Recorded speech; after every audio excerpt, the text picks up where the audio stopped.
Ad Astra.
Tea is ready.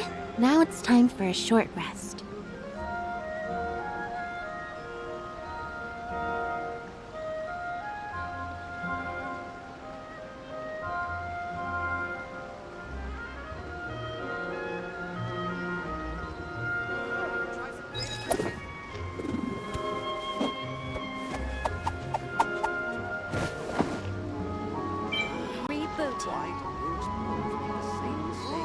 Restaurant? That place isn't even worth mentioning.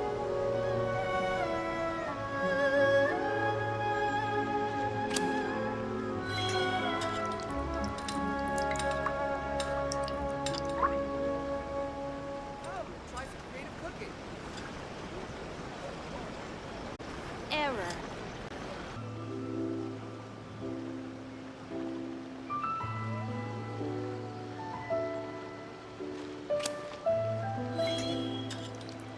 Ooh, you restaurant? That place isn't even worth mentioning.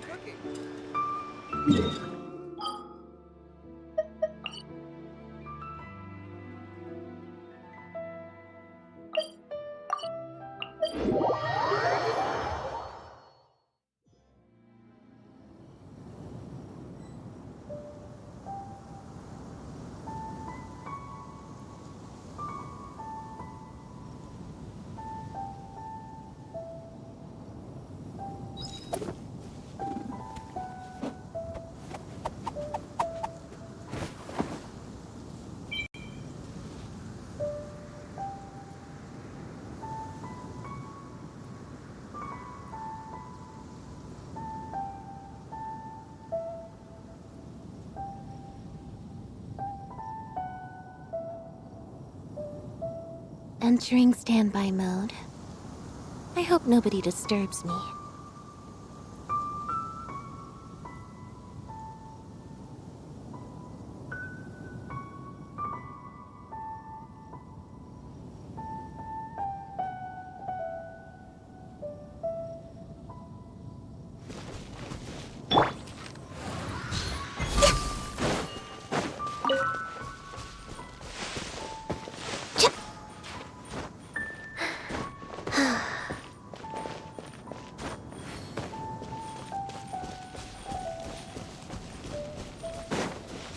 Next on the agenda. Next on the agenda.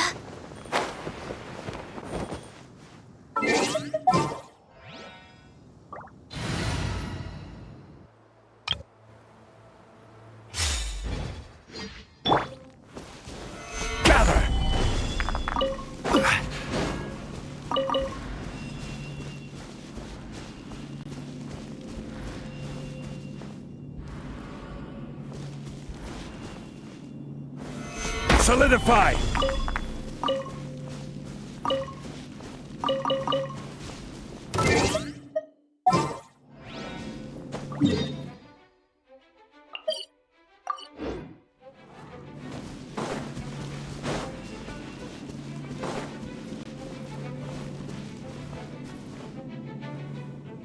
There is no escape! Brace yourselves! Everyone hold hands!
Born of ice and frost.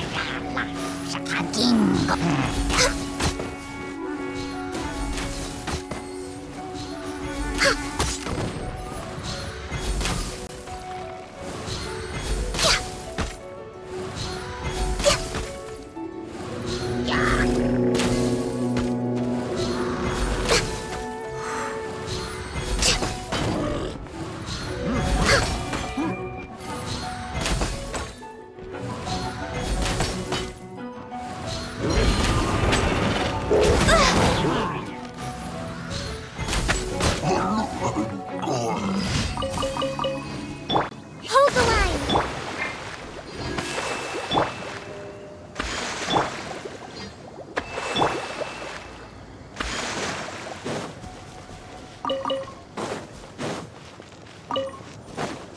Next on the agenda...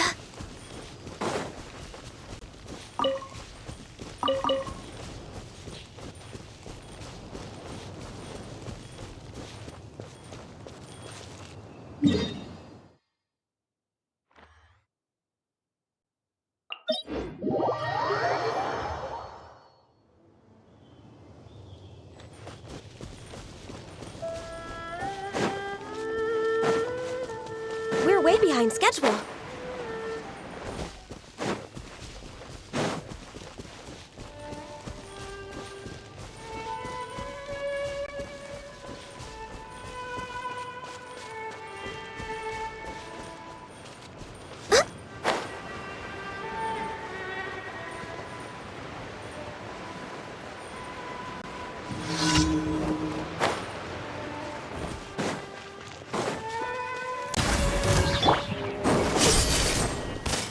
Cue the spotlight!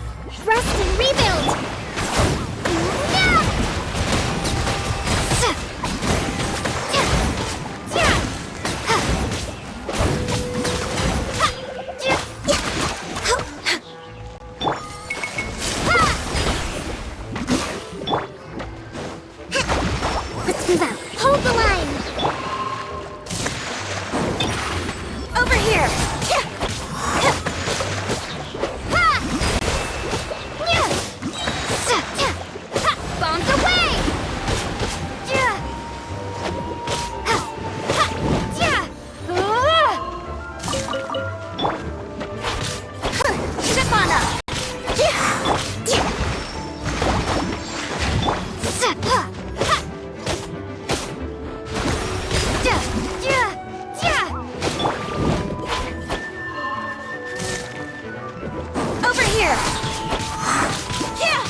We're way behind schedule.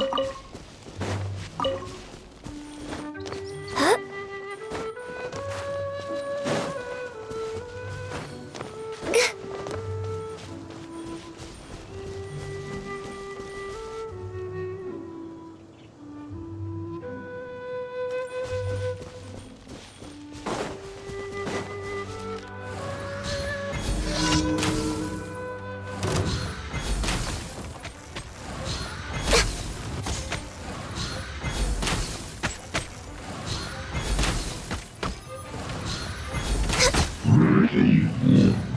Next on the agenda.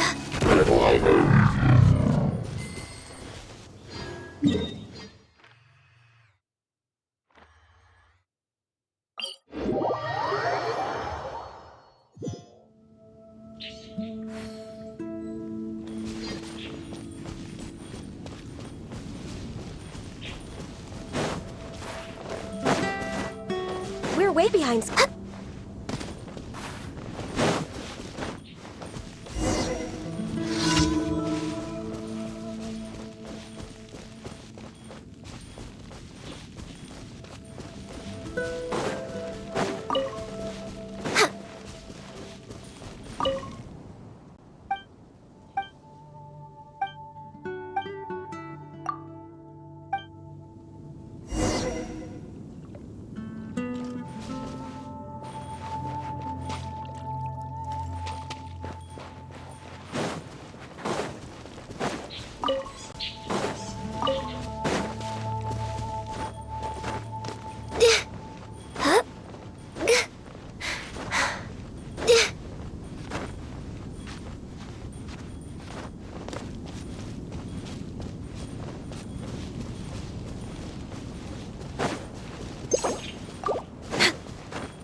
Next on the agenda.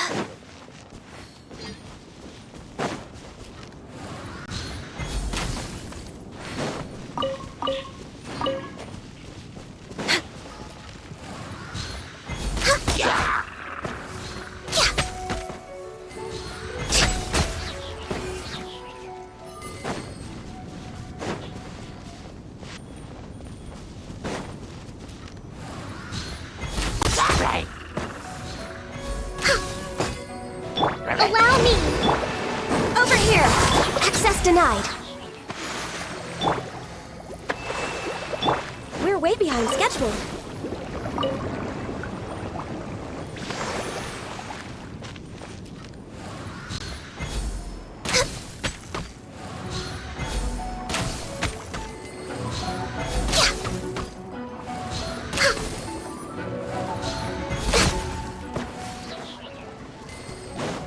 We're way behind schedule.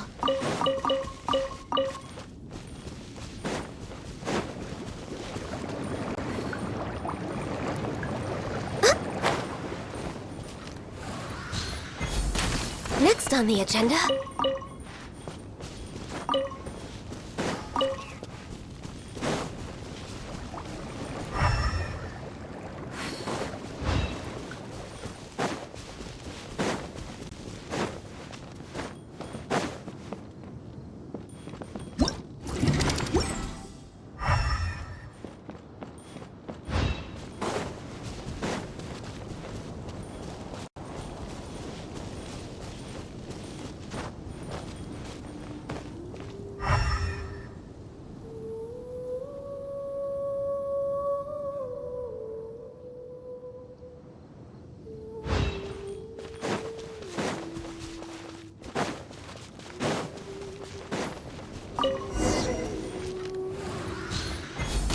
We're way behind schedule.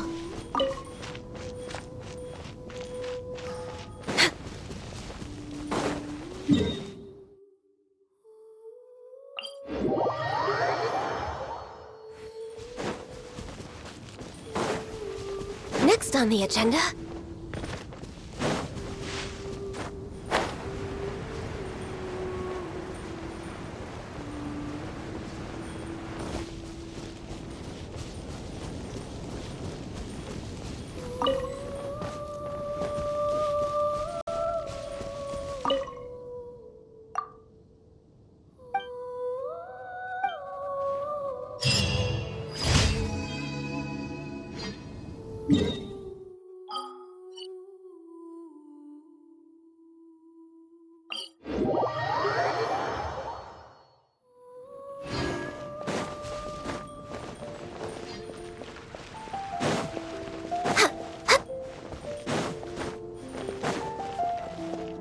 Ad Astra at...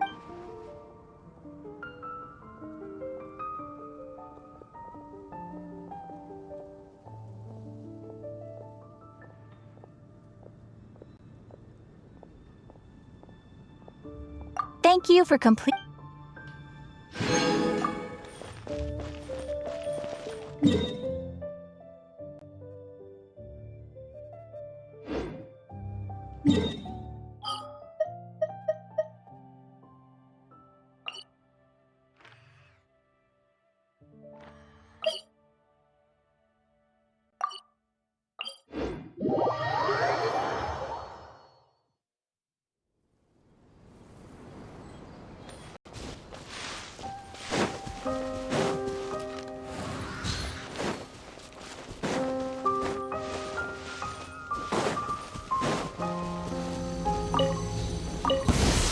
Born of ice and frost.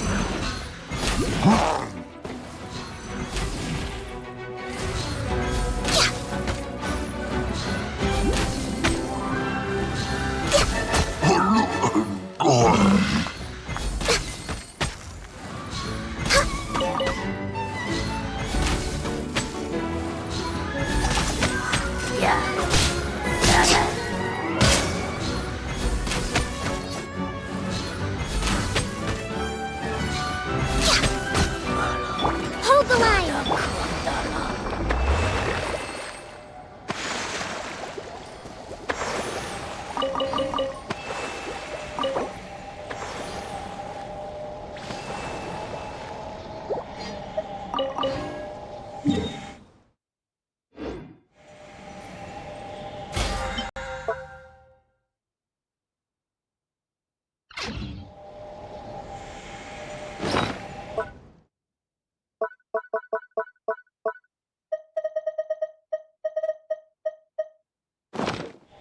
Should we really be off work this early? There is still a lot left to do.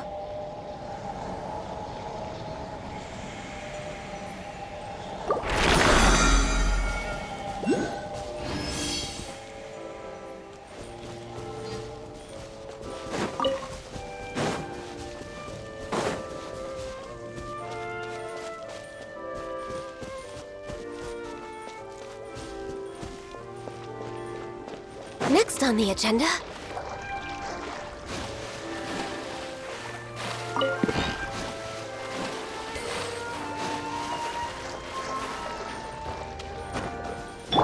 Rest and rebuild!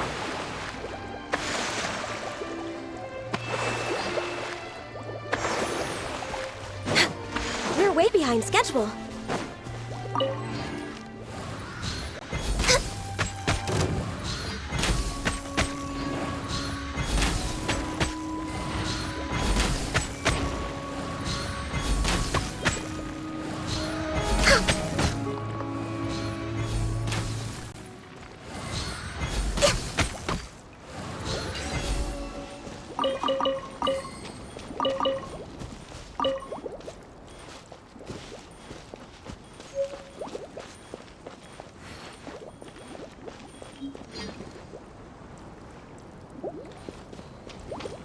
Next on the agenda...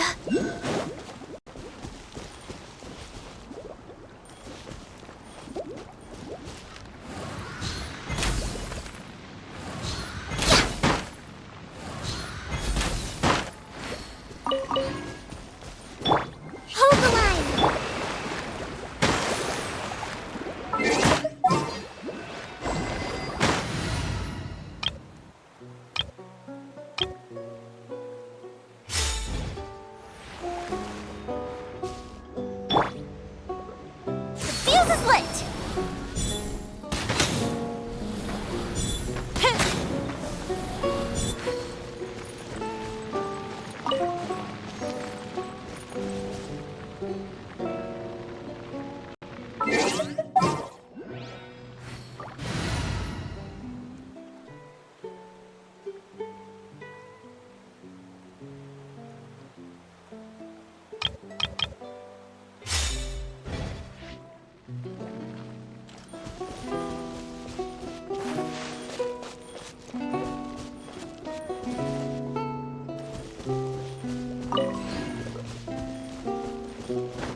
way behind schedule.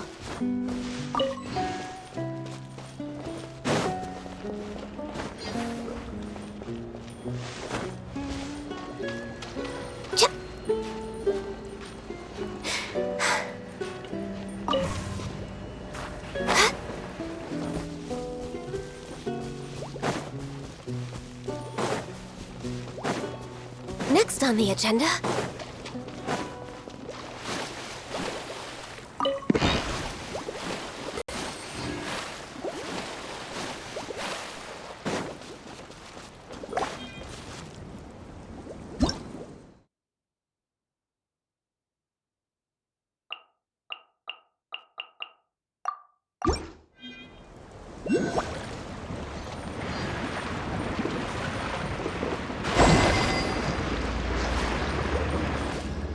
Allow me!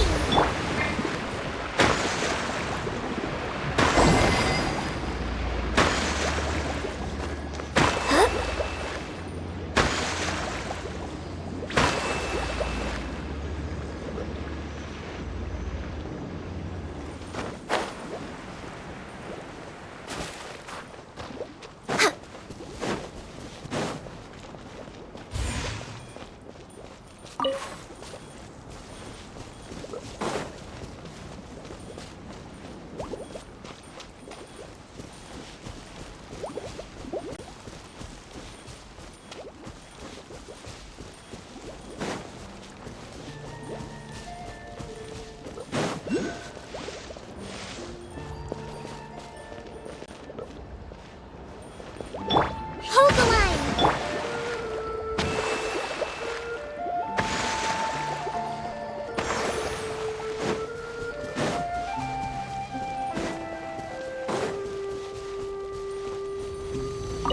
Next on the edge, access denied.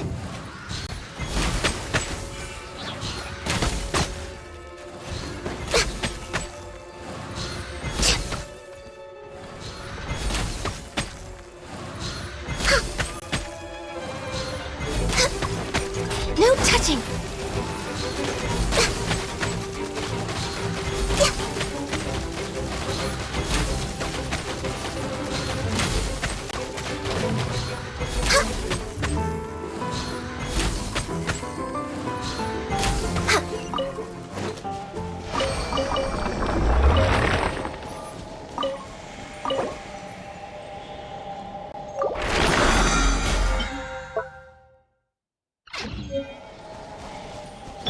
Allow me!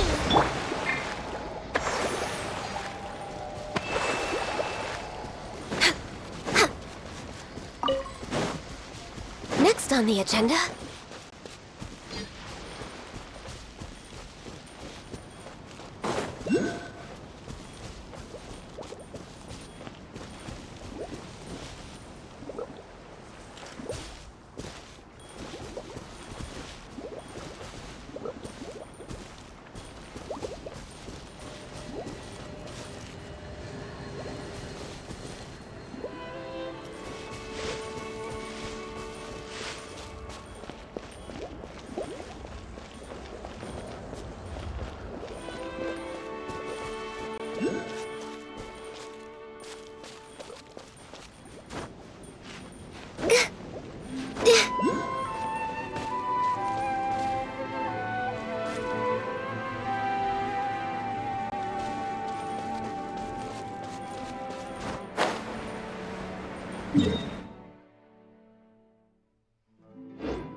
We're way behind schedule.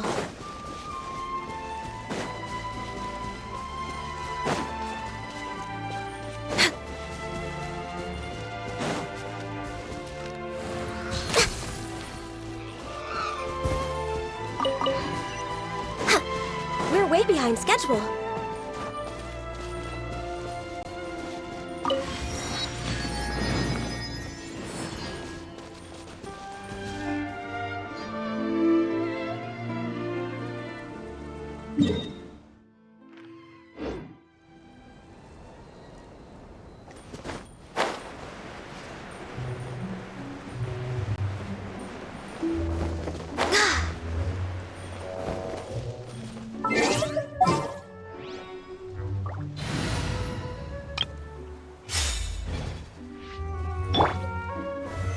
Stabilize!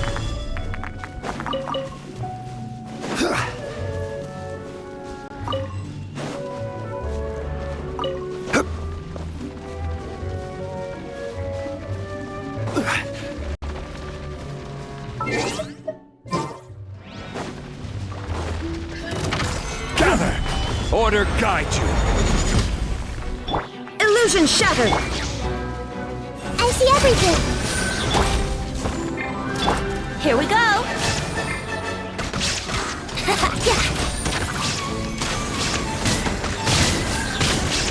Yeah!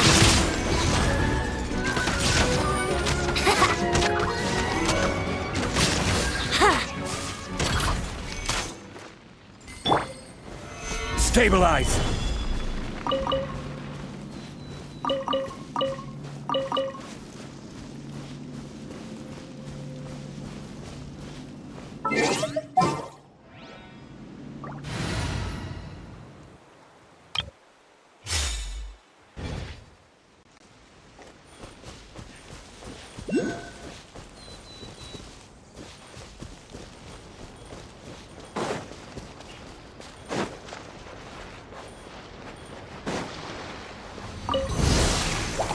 Access denied.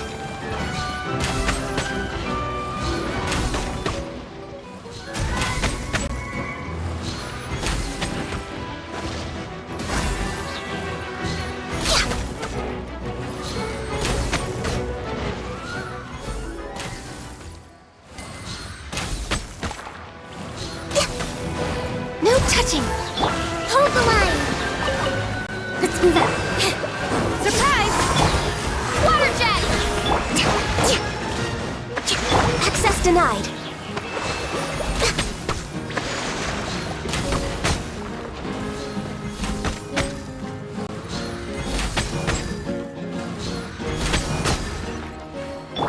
Rest and rebuild!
Born of ice and frost.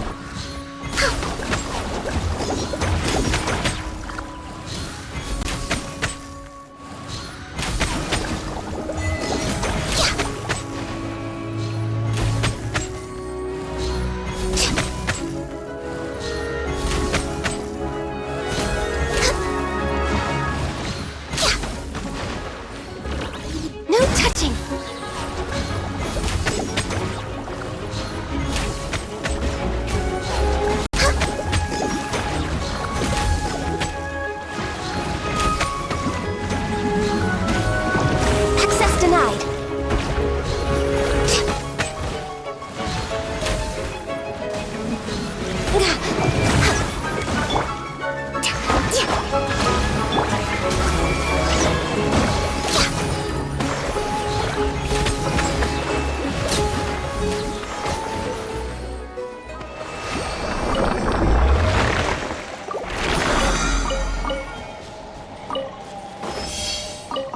body, healthy mind.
Next on the agenda...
It's so nice to de-stress.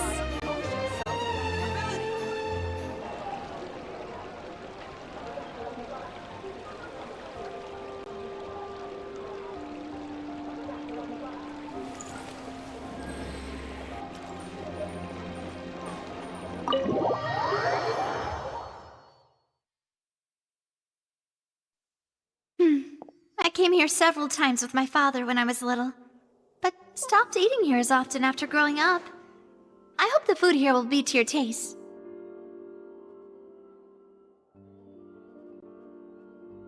Oh, don't worry! We haven't eaten at a hotel like this in a while. Paimon's getting excited already! In that case, I'll go order for us first. Please wait here a moment.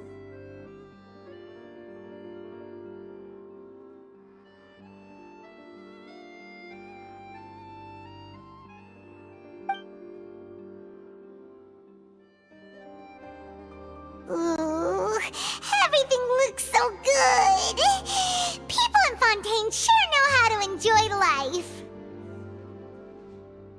Why, of course. Go ahead, try whatever you like.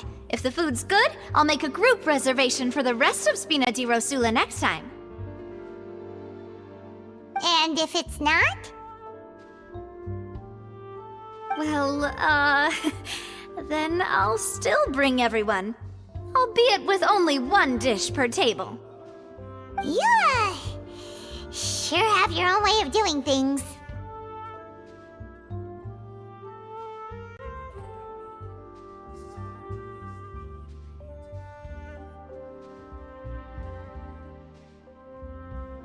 Oh, we called this a farewell meal, but we could also treat it like a victory feast, right? We did just win that case after all.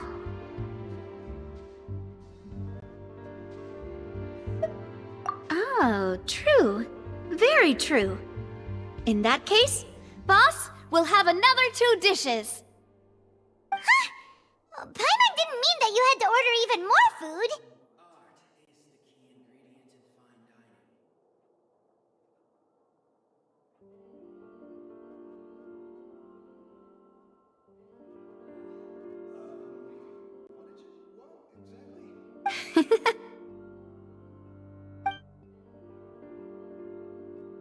Speaking of cases, do you think that the mastermind behind the serial disappearances will get caught soon now that this has all happened? Well, we've certainly taken a big step forward, but I feel that's about it. We know that there's an organization that means to dissolve these young women, but we still don't know what they are really after. If it hadn't happened right in front of us, Paimon wouldn't have ever believed that a person could be dissolved like that. Right?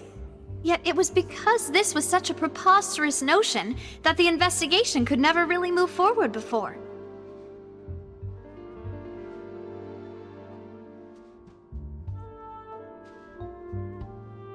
Ugh. If only that guy could have finished speaking! We were so close to hearing who was behind it. In such investigations, even the smallest step can seem like a yawning chasm if the trail of clues is cut off.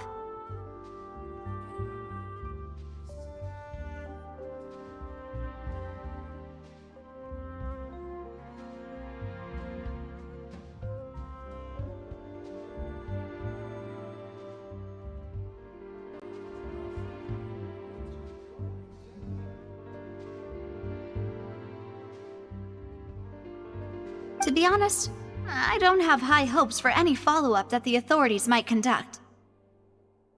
It's not that I don't have faith in their ability, it's just that a different perspective is required in some matters. It's easy to guard against and deceive a single narrow perspective. A shift in thinking is required at such times in order to produce a breakthrough. Which is exactly why the Spina di Rosula exists.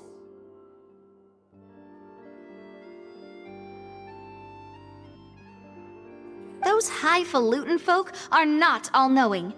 That's why we exist. To seep into the cracks where filth falls through, where their watch fails them. That's the kind of problems we solve. Seems Paimon thought things were simpler than they actually are. It's all right. Well, this was supposed to be a farewell meal, so I doubt you have further interest in this business, right? Let's talk about something else. Like, what are your future plans? That's true.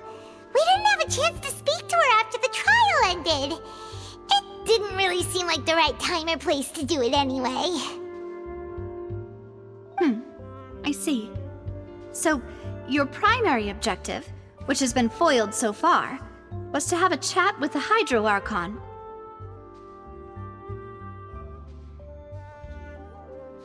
I've heard that there's a long line of people waiting to meet Lady Farina. I suspect you'll be waiting for quite a while, considering that you missed your chance today. Yeah, we've heard that she's super popular here in Fontaine, and that it'll be tough getting any of her time. Well, would you consider some more, unique ways? Perhaps even methods of, let's say, questionable legality?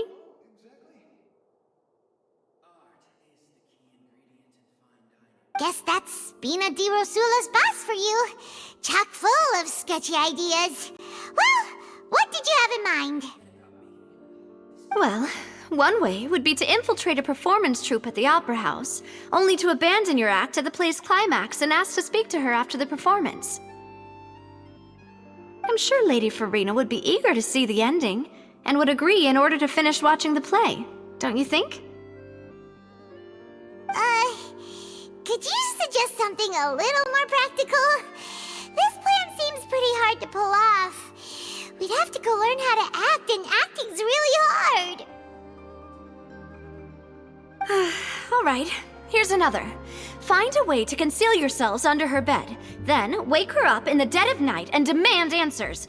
Don't let her go back to sleep until she answers all your questions. I can personally testify that this one works. When I'm sleepy, I'll do anything as long as I can finally get some sleep.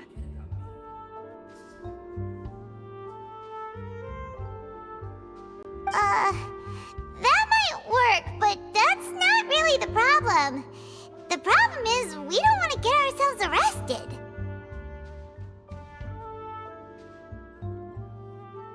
Ah, valid point. I overlooked that part. I was just thinking about leveraging a person's desire for sleep. All right, no more joking around. Perhaps you could...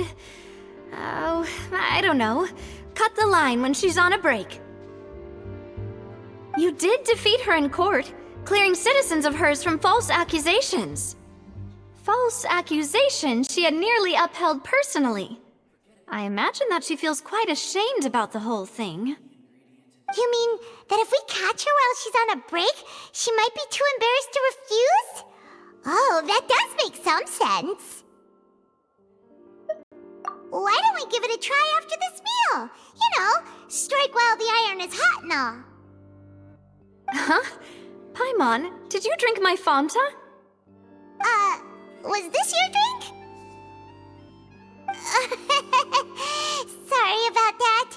Paimon wasn't really paying attention and the cup was right next to Paimon. Would you like to order another? No, it's fine. We're just about done here. Alright. Honestly, Paimon wouldn't recommend Fanta anyway. It tastes kind of salty and icky. Is that so? Huh. Well, in that case, we'll have to blacklist the Fanta here then. If we're all finished eating, then I'll go pay. Yeah, we're stuffed. Thanks for the treat, Navia.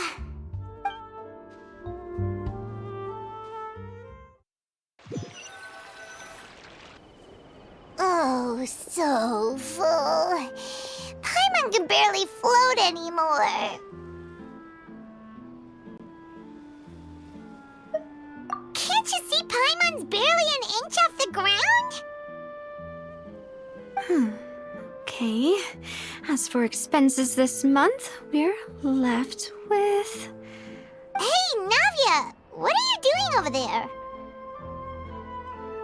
Oh, nothing. It was just a meal, you know? Nothing the Spina di Rosula can't cover. Let's get ready to try to meet the Hydro Archon again. Bye, Navia! So this is goodbye, huh? Well, if you do encounter any other trouble in Fontaine, you're always welcome to contact the Spina di Rosula. I'll give your requests the highest priority. In any case, I wish you smooth sailing. I'll see you again, partner. See ya!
Art is the key ingredient in fine dining.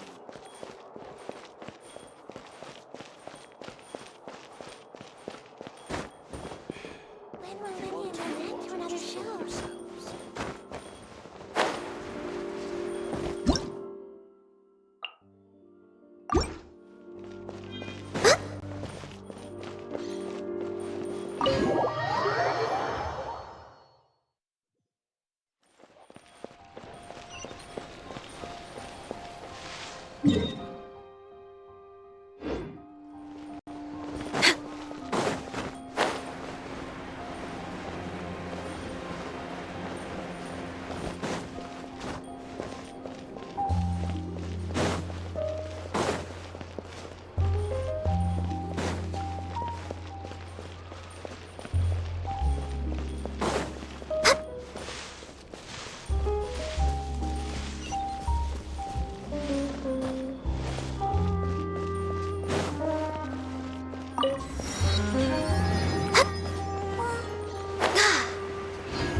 I can't wait to see how this turns out.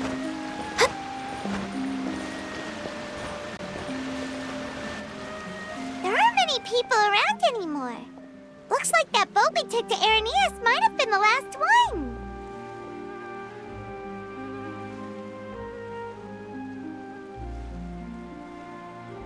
Vache! Looks like we're back here again. Huh? Traveler? Are you hearing voices again? Ugh. That's kinda spooky. Are you sure we don't want to come back in the morning? Vache! Vache! Hey, why are you still walking towards it? There might be something nasty in the water. Huh? Hang on. Paimon can kinda hear a voice. It's calling for Vache, right? Hey, Traveler! Stop walking! Come on, wake up!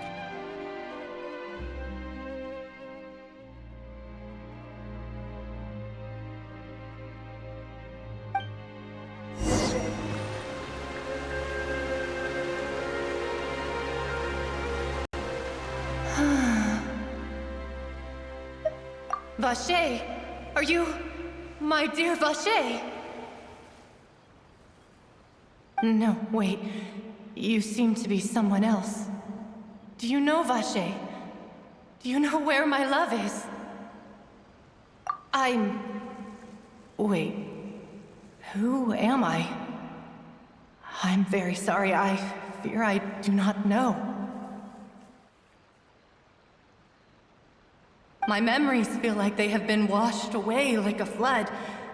So many fragments dissolved amidst the tide, never to be recovered. How much have I lost?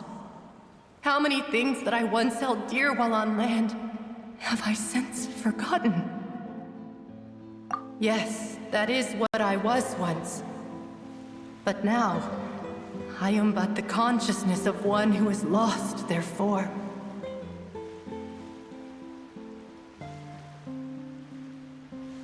I do not know how I came to be like this either.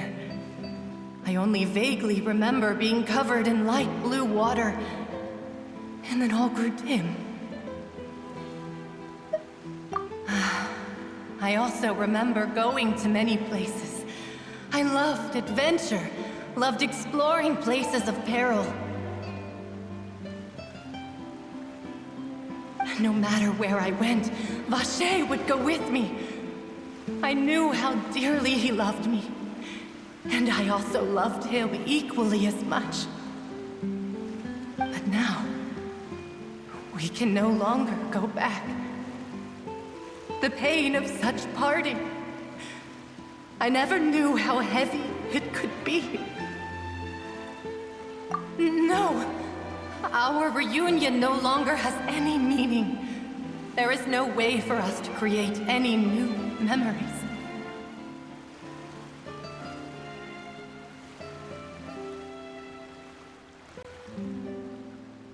The thought of me gives him no succor, so let it lie forgotten beneath the waters. If you meet Vache, tell him not to look for me. Tell him to move on. That is the only thing I still remember. Perhaps that is so. As I was submerged in the waters, losing consciousness, I saw Vache above the surface. His eyes were filled with such sorrow, such longing.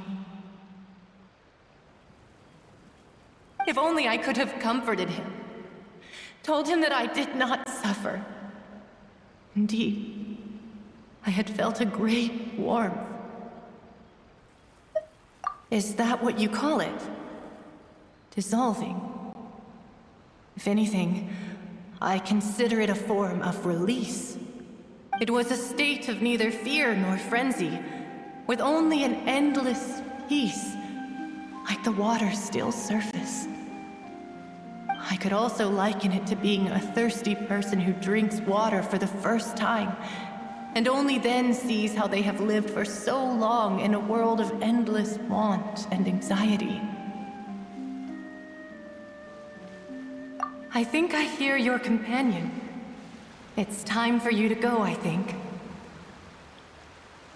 Farewell, then. I am glad that you were able to sense my presence. Remember, if you see Vache, tell him not to seek me out any longer.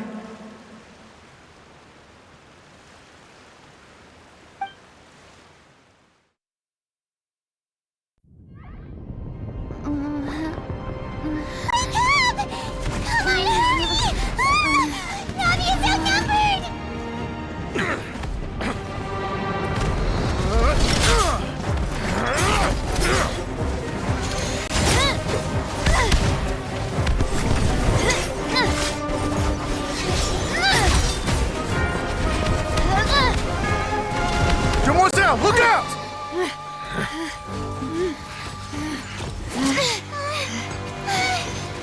Dear God, it's a whole army of Gardamex.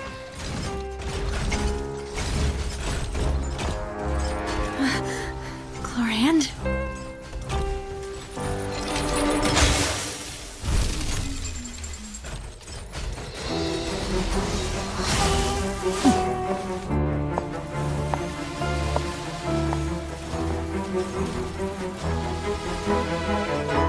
Quick, now's our chance!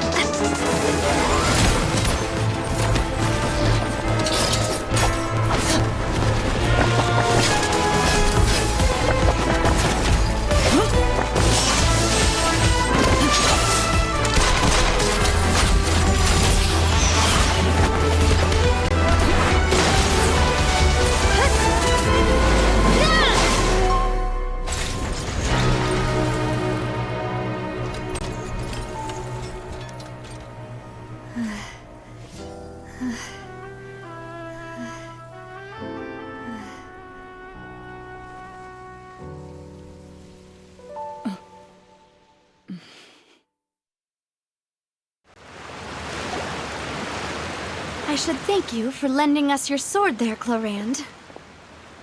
But before I do so, could you explain how you managed to show up here?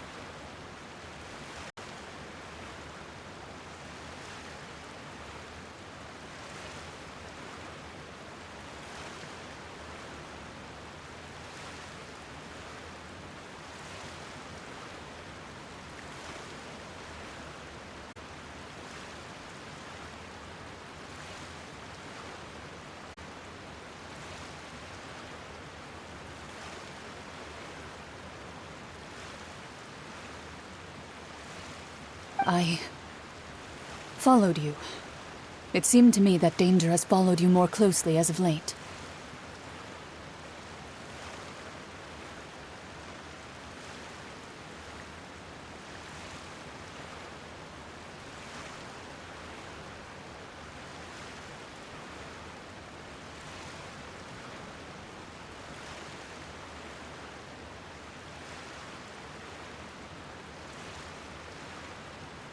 I believe that following someone without their knowledge is actually called stalking, is it not?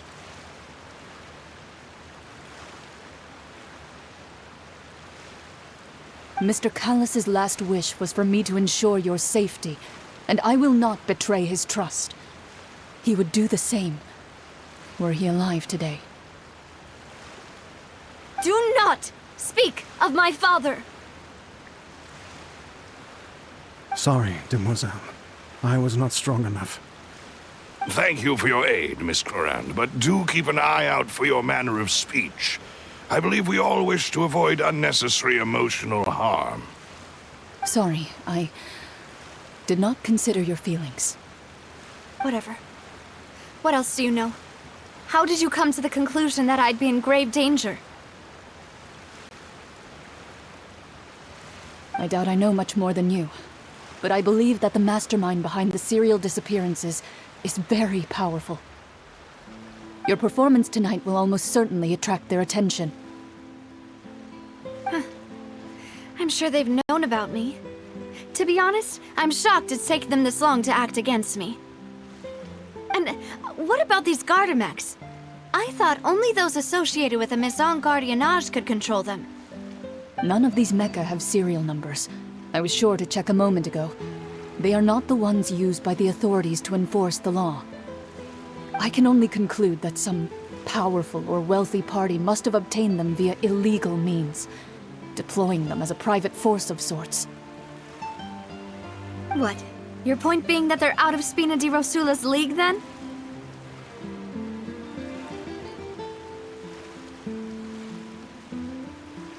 Yes. Be careful, and do not act rashly. I will continue investigating no matter what. We will bring the truth to light. That's my father's true last wish. Regardless, thank you for your help today, Clorand.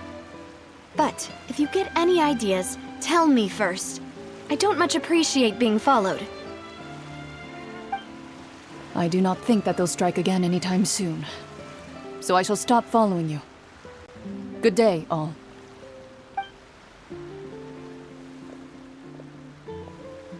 Right. I suppose that's the best news we've gotten today.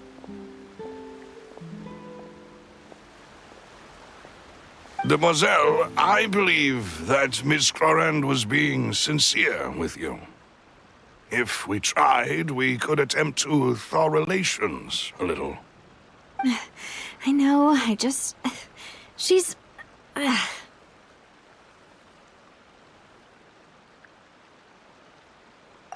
thank goodness! Paimon thought we were done for! Those Gardamex came out of nowhere while you were unconscious, and Nadia and her gang saved us! Oh, and there was that champion duelist named Clorand who came out to save us too! We got lucky there. Paimon probably couldn't have fought them off otherwise. Oh, come now. Forget all that polite talk. That wasn't really a farewell meal we had back there. Not for me, anyway. In truth, I hope that every meal we have together shall be a victory feast. As such, we're still partners. There's no need to thank me. It will take 50 years for me to match Demoiselle's magnanimity. If it were me, I would have joined the Spina di Rosula on account of her goodwill long ago. All right, you two. That's enough. Actually, Navia, how did you know that we were in danger? You sure did show up in the nick of time. Well, to be honest, you're the one who tipped us off, Paimon. Huh? Really? Paimon contributed somehow? Ooh, Paimon's even more amazing than she thought! Yes, All thanks to you grabbing my drink by mistake. How did that help? After we parted ways, I was on the way back to one of our bases when I suddenly thought of what you said. That the Fanta tasted kind of salty and icky?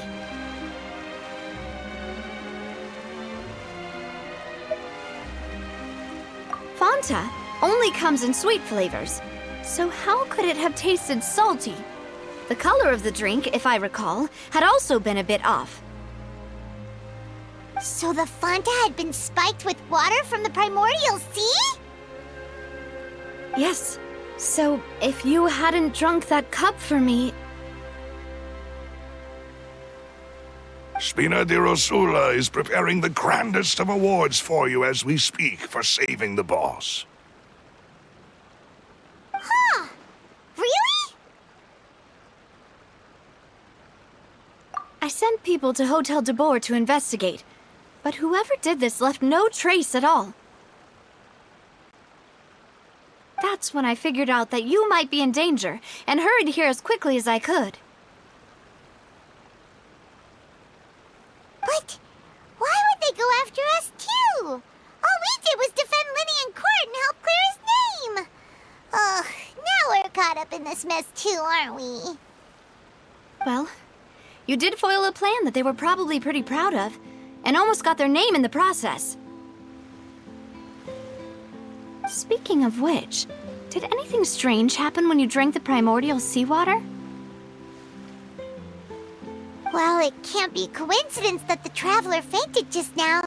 She said that she heard that voice calling for Vache again. Oh, and this time Paimon heard it too, but it was real faint. Does this situation have to do with the primordial seawater then? Does that mean the primordial seawater raises someone's sensitivity to hydro when it's used on people who are not from Fontaine? That doesn't sound like too much of a bad thing, to be honest. New intel? While you were out cold? Well, let's hear it, shall we?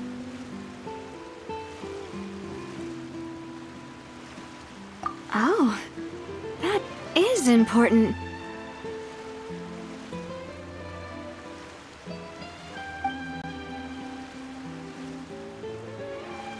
Vache. That name doesn't ring a bell. I suppose he hasn't stepped forward as a witness in court lately. Since he saw that young woman dissolve, he was at least at the crime scene. But he never gave testimony or any information regarding people dissolving in the primordial seawater. Could he have been threatened? Yes, thank you. This is very important information indeed. We will continue to investigate.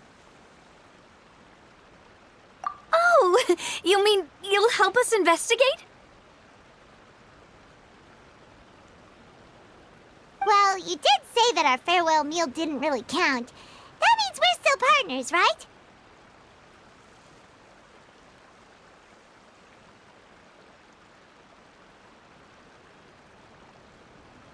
And besides, we're in this now whether we like it or not. You're not gonna let those people who targeted us get off the hook so easily, are you, Traveler?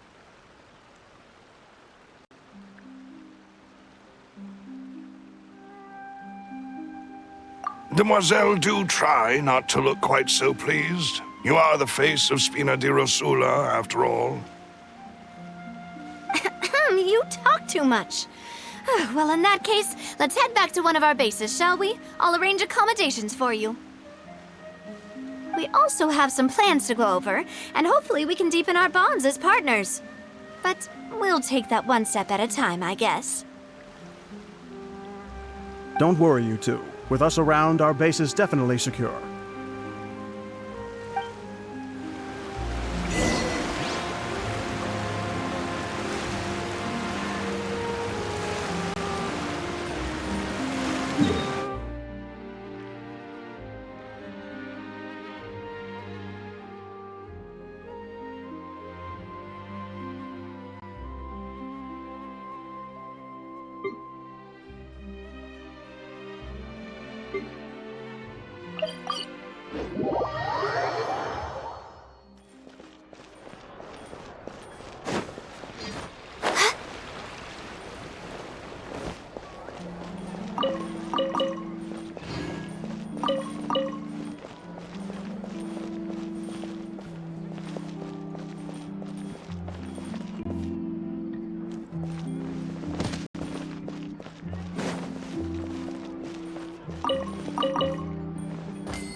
next on the agenda?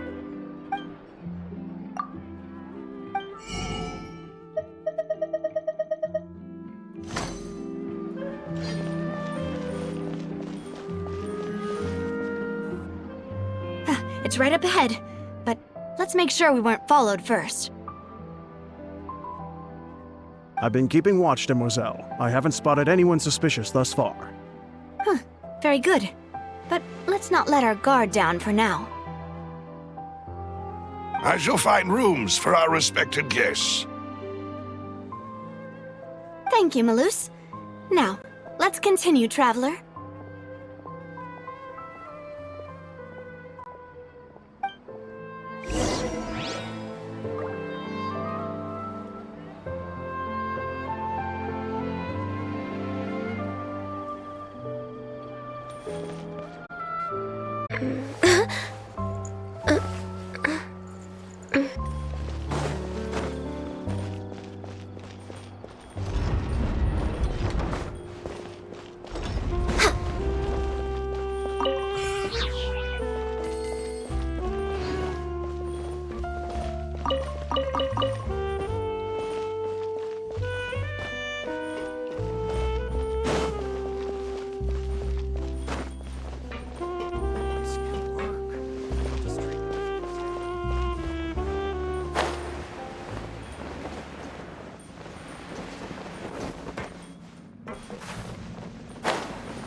Wait.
Business you're in, you gotta keep up with the changing.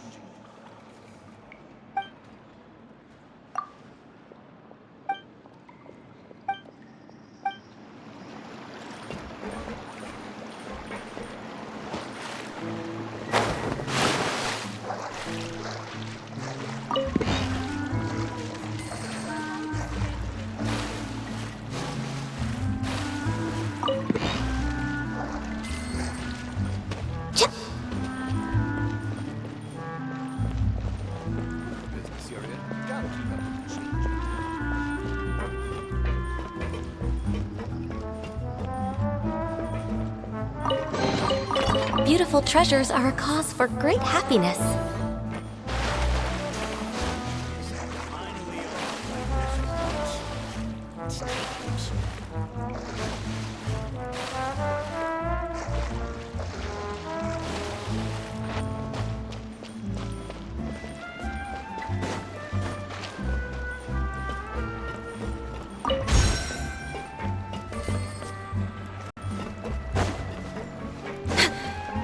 next on the agenda? So, this is your base? It's not quite what Paimon imagined. Your accommodations have been arranged. Under the present circumstances, I can confidently say it's the best we have. Well, our funds have been a little tight lately. After all, we don't allow illegal or unethical profiteering. In fact, our funds often come from citizenry who support us. Seems like it's tough times for everyone. But if you have the support of the people, that does sound like it's worth it. To be honest, our financial situation was a lot better back when my father was in charge a few years ago. I'm afraid I'm not quite his equal. Your father... he was the previous boss of Spina di Rosula, right? How did he... Demoiselle, if you'll allow me to explain. No. I'll explain it myself. I suppose I couldn't run from this topic forever. And as partners, this is something I hope they can understand. My father's name is Callus. Yes, the same one they call Callus the Unfaithful in the streets. 3 years ago, he was accused of murdering his own friend. But he chose a duel to defend his honor instead of standing trial. He died in the duelist's ring. Oh no. But I do not believe my father was a murderer. I'm sure he was set up. At the time, I believed that if he only stood trial and was duly investigated, something amiss would crop up and prove his innocence. But strangely, he not only requested the duel himself, but rumor has it that even after being seriously injured, to the point where he could be deemed as having lost the duel, he refused to surrender, determined to die in the arena. 3 years later, I still don't understand why he did that. How could he protect his honor if he's dead? If anything, he gave up his chance to defend himself. The closest piece of info I have is that my father had been investigating the serial disappearances case at the time of his death. Ah, so that's why you're so determined to get to the bottom of that case. That's right. I've also tried to investigate the murder my father was implicated in, but I haven't found a single new clue in my countless reviews of the investigation records. However, I believe that if the murder case is related to those behind the disappearances, they must know something. I must know what really happened. Was my father coerced? Framed? Even if he really did kill his friend, I must get to the truth. If only he'd been more open with me when he was still alive. He even hid the fact that my mother died due to complications when giving birth to me. And now, here I am investigating his death. You really are a handful, aren't you, Papa?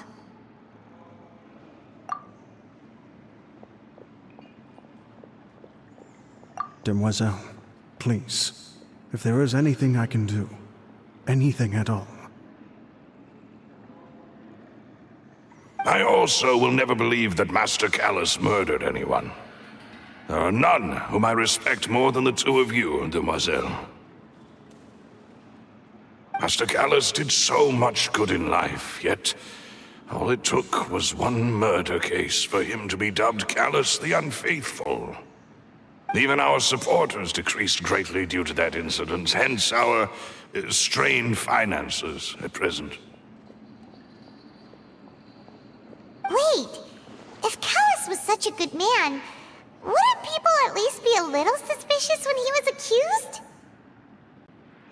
No. Perhaps people just revel in that kind of drama. It's not something exclusive to people from Fontaine, really. Everyone's like that.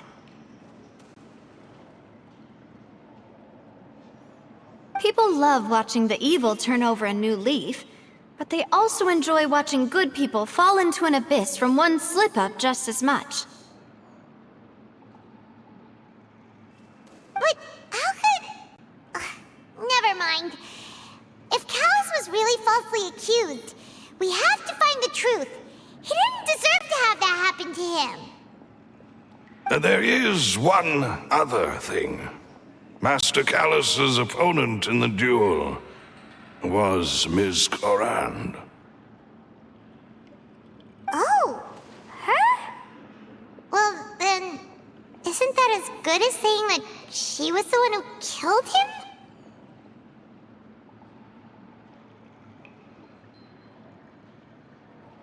Yeah, that's not the sort of thing that you can just let go and move on from.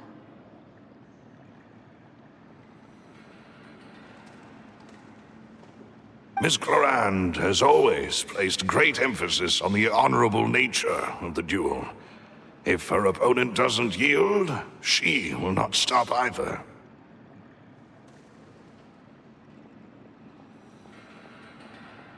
She knew Master Callus beforehand and greatly respected him, but seeing how he was resolute in the arena,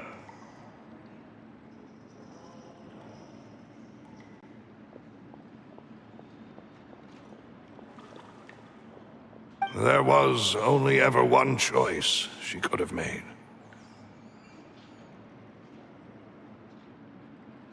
It's not that I don't understand her at all, but I just can't deal with this yet.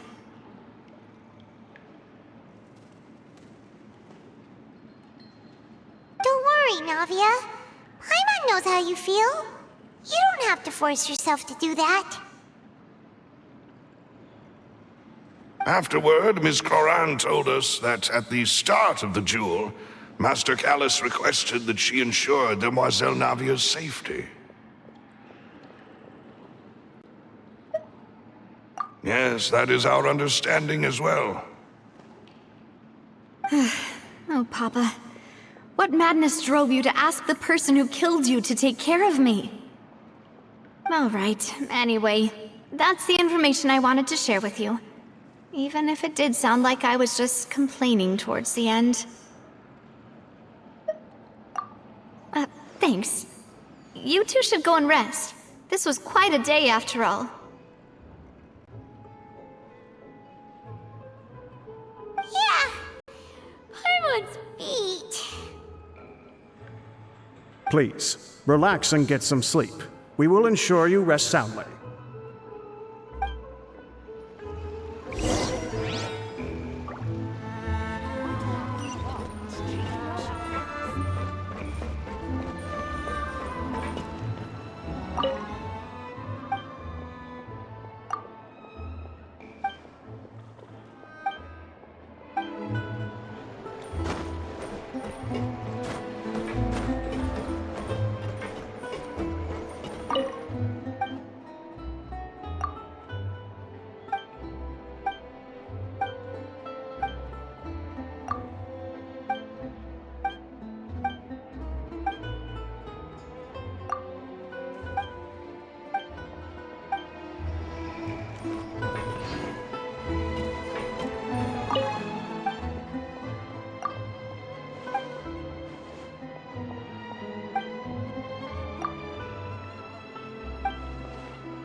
We're way behind schedule. My research had so much potential.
What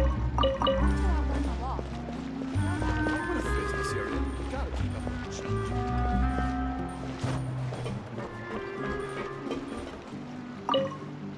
Whether it be responsibility for Spina di Rosula or Master Callus's death, it all landed on Demoiselle's shoulders so suddenly.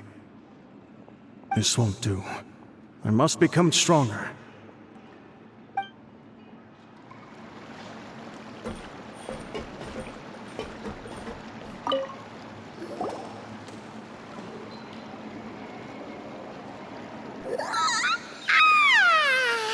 Paimon slept so well. This place feels almost too safe. Huh? Navia? Where did the other two go? I sent them back to Poisson. It's Spina de Rosula's place of origin, and where we have our headquarters. There's not much for them to do here at the moment.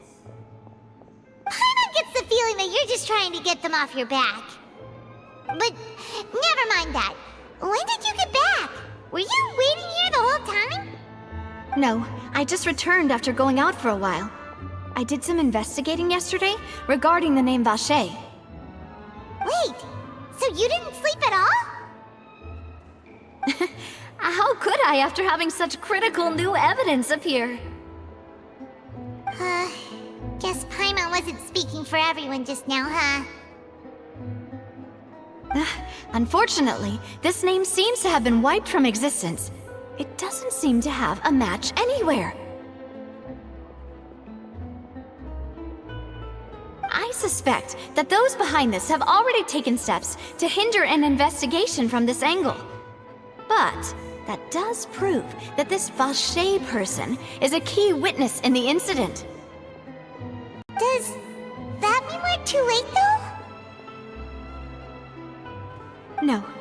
There is one ray of hope. One place in Fontaine that they would find almost impossible to threaten, no matter how much they wanted to. And that is the archives kept by Chief Justice Neuvillette, a place where detailed files on all the cases in recent years are kept.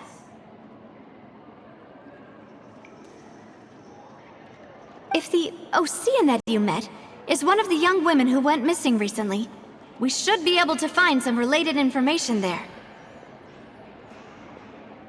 So Neuvillette maintains an archive of case files? Whew. Guess that's the hard-working Chief Justice for you. In that case, let's go talk to him, shall we?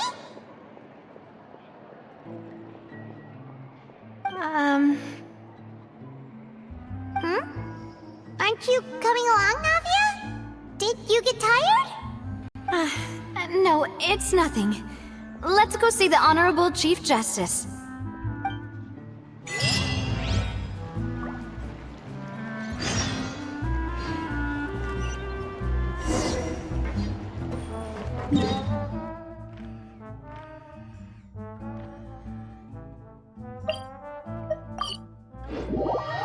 The Palais is right up ahead. Come on.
Please state your business here. The Chief Justice is presently occupied with official matters.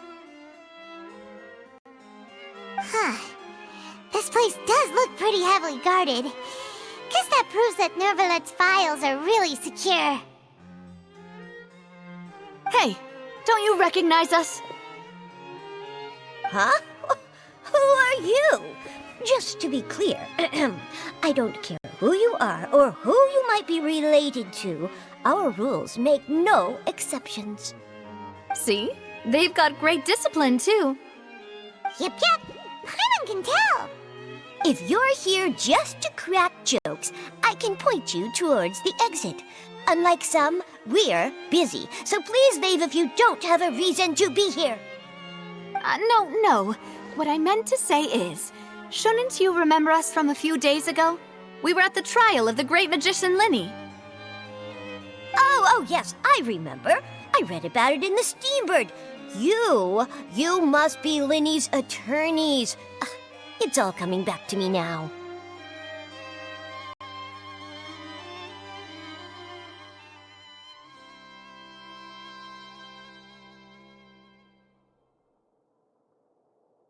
We're here today to report and archive some information on a follow-up case.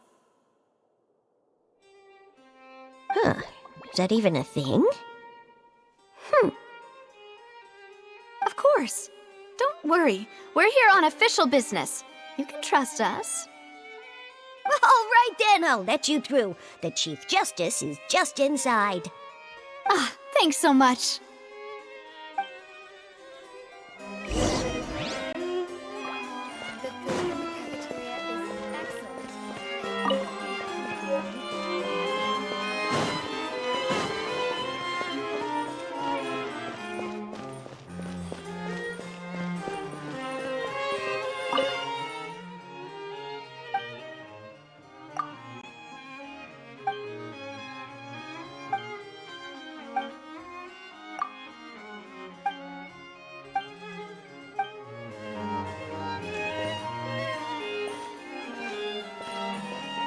These newcomers are full of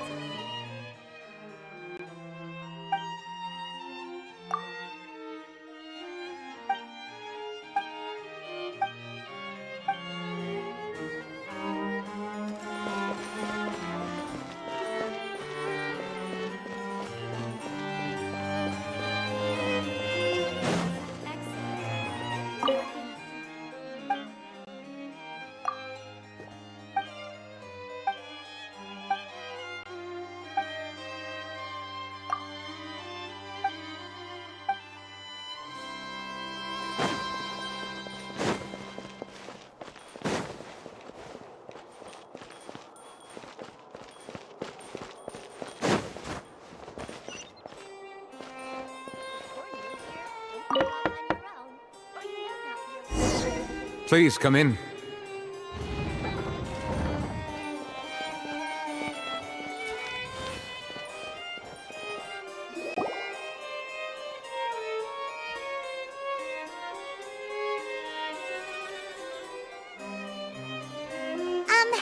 Sorry to barge in, Monsieur Nervalet. We only lied to get in because we didn't know any other way. It's all right. Please let me know how I may be of assistance to you. So you're not mad at us? We're looking for a man called Vacher. He may have been an eyewitness in the serial disappearances case. If we can find him, we may be able to unearth some key information on the case. Ah, I see. In that case, please wait here a moment while I browse through the files.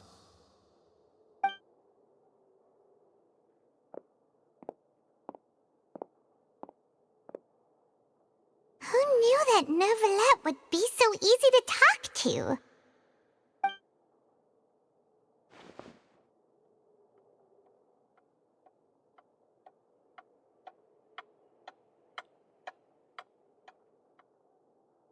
Unfortunately, I'm quite certain that no one by the name of Vacher has been involved in any case, criminal or civil, in the past several years.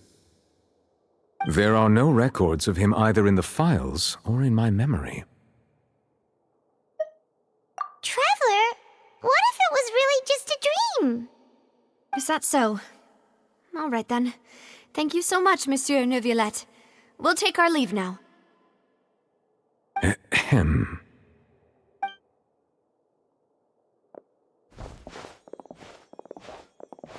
Miss Navia, I can understand how you feel. Your father, Callus, was a truly exceptional man. We deeply regret his passing.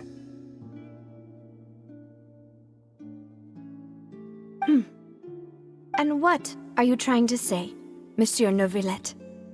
Are you trying to console me? Extend your sympathy? Or just express some tendril of regret? No. You are not trying to do any of that. I can hear it in your voice. There's no emotion behind your words. You only said those things because you felt like you should. It's just like last time.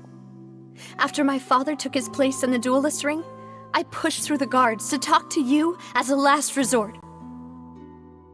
You even told me then that you thought there was something fishy with the case, yet you still allowed the duel to go ahead. In your eyes, the value of a human life is nothing compared to those cold laws you hold so dear. If you truly regret my father's death, then why didn't you call a stop to the duel? Why didn't you give me the power to stop him from throwing his life away? Why did you just let him die, despised and hated by all? Everything was hanging on a thread at that moment. Just the tiniest effort could have changed everything. There are still so many things I never got to tell him. So many questions he still owes me answers to. If you really have no heart, then just look me in the eyes. I, Navia, will show you the true meaning of regret. I'm sorry, Miss Navia. You and my father are truly alike. You keep all kinds of things in your heart and never say a word to anyone. It's not so much that you can't feel, but that you would never express anything. Oh well. In any case, everyone already knows full well the apathy of the Chief Justice. My apologies for taking my emotions out on you, Monsieur Chief Justice. Let's go, Traveler and Paimon.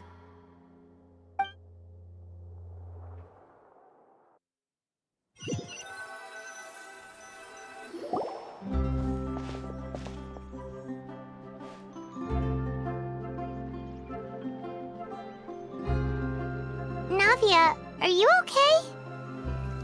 I'm fine. Rain. It's raining. You're right. Wasn't it still sunny when we went into the building? And there shouldn't be any active trials today. How strange. Now that I think of it, on the day my father was convicted of murder, it was also raining. What is it? Did you think of something?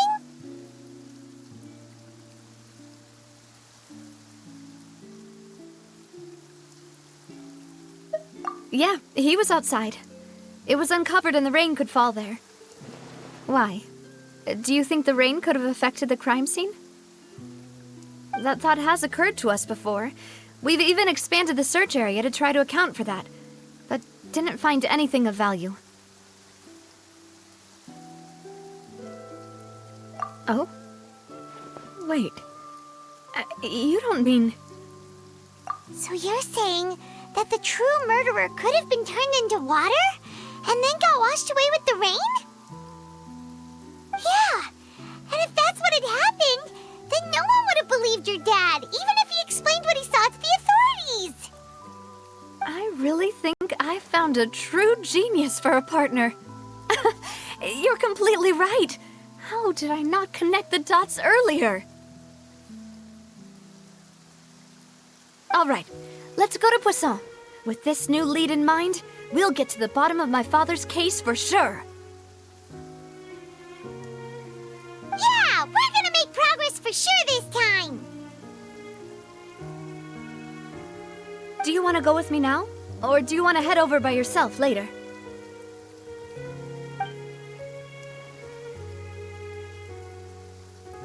Great. Let's go then.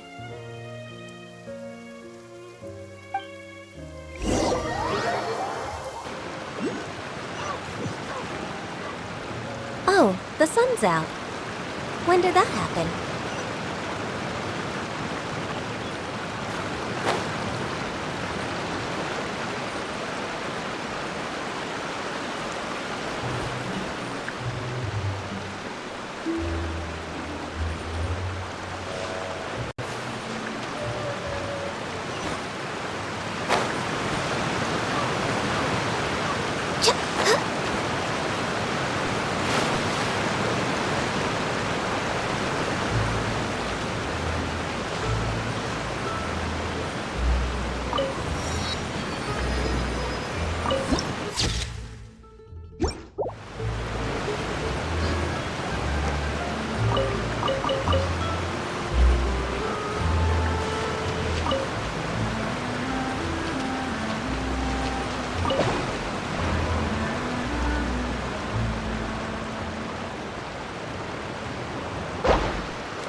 It's important to inspect your diving equipment regularly.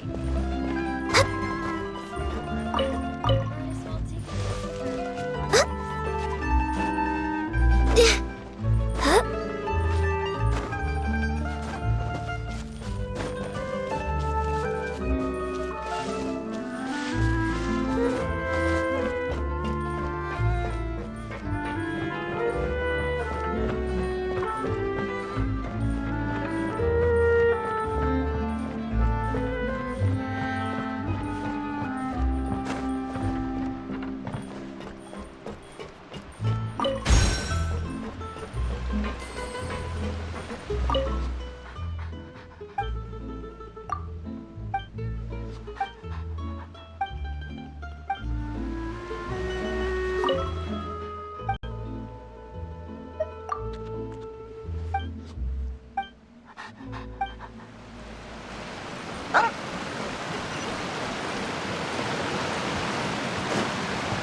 We're way behind schedule.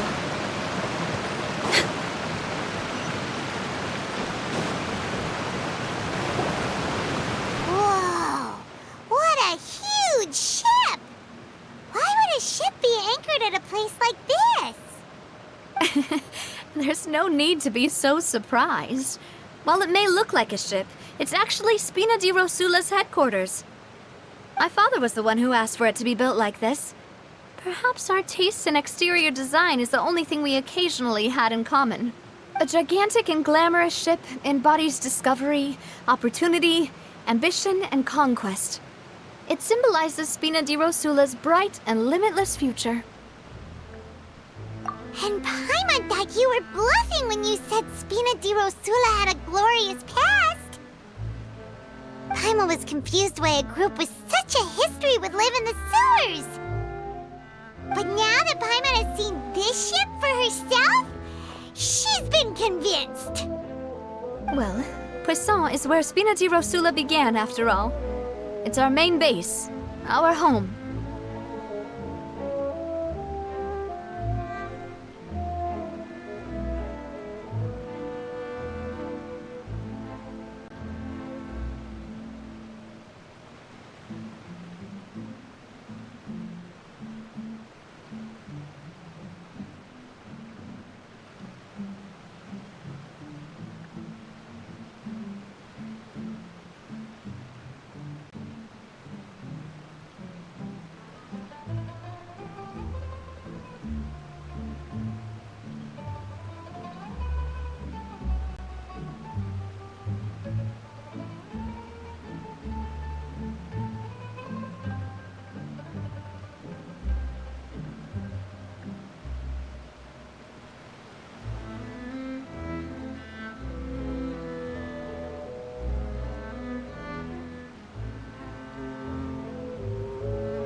Next on the...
No touching!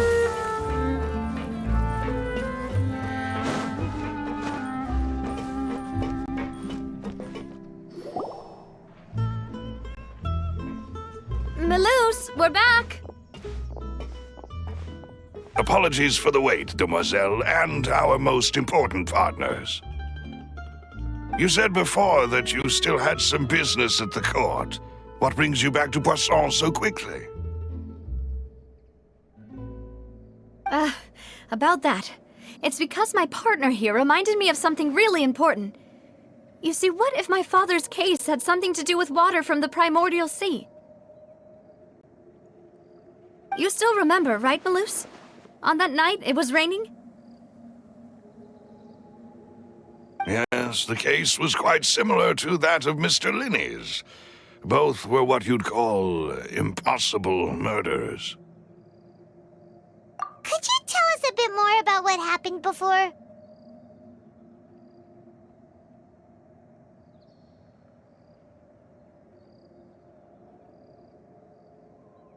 Yeah, of course. Many years ago, something called synth began to gain popularity in Poisson. At a glance, it was a kind of drink that could excite your mood and produce many pleasant hallucinations. Wait! Didn't that guard guy who turned into water also mention that the primordial water could be used to produce some kind of potion? Yes, he did. Considering what we know now, it's almost certain that synth is created using water from the primordial sea. If you drink synth for an extended amount of time, you'll suffer many side effects, such as losing the ability to focus or control your emotions. And if you were to stop drinking it completely, you'll experience flashes of paranoia and anxiety while lacking energy to do anything. It's an extremely dangerous substance. As he oversaw Poisson, my father was compelled to put a stop to synth abuse and called for a complete ban of it. Boss's uncompromising attitude incurred the synth vendor's wrath, but no matter how much they threatened or bribed him, he refused to yield.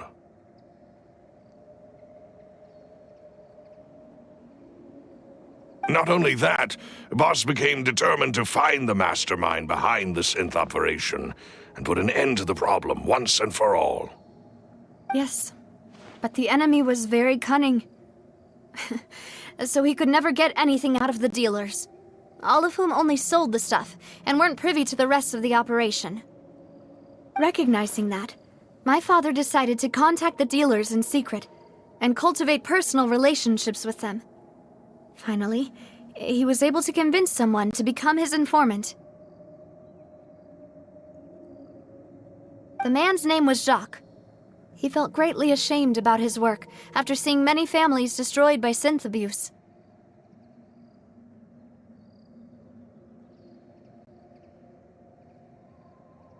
That night, my father hosted a banquet at his countryside estate. He planned to meet up and exchange information with Jacques over some food. But then, we heard 2 gunshots from the courtyard. We raced to the scene and found my father, still holding a gun, and Jacques, who was already dead on the ground. Huh? How did that happen? Aren't they on the same side? Sounds just like Lenny's case, doesn't it? In both cases, the culprit seemed obvious, but neither appeared to have any motive at all.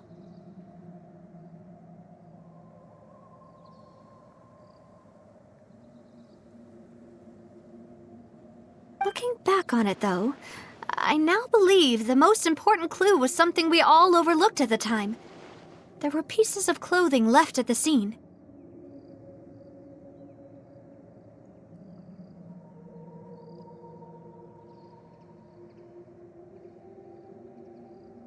Precisely.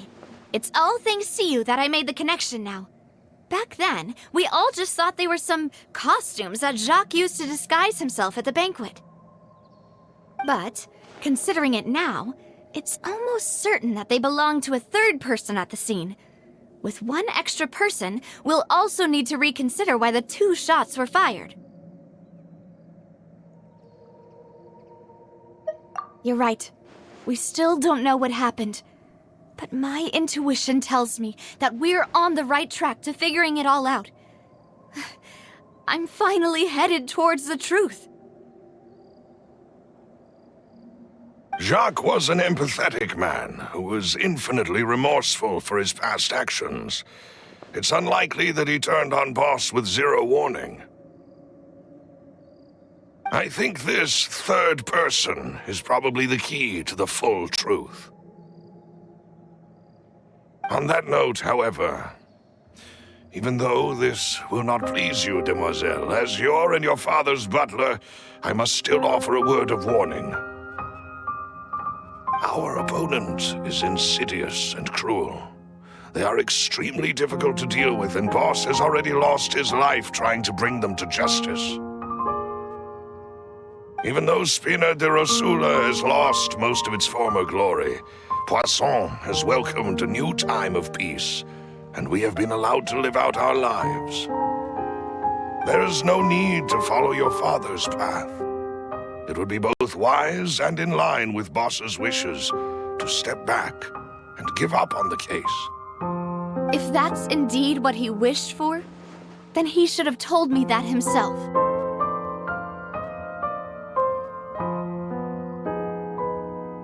Was I not the closest person to him? And yet, I was the one most kept in the dark. What was the point of him dying without sharing any of the secrets he knew?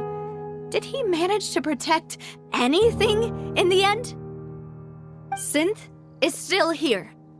Callus the Unfaithful is still his epithet. And Spina di Rosula is barely getting by. Nothing has changed. Did he think I'd just accept his meaningless death and live out my life just as meaninglessly? I've never accepted that, ever. Not since that day, and certainly not now. I want to find out the real answer for everyone's sake. For the missing girls, for the victims, and for myself. Navia.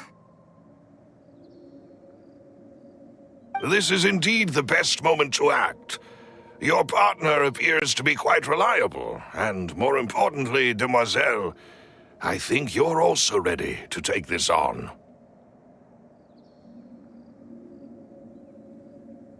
So you do know something else, Malus?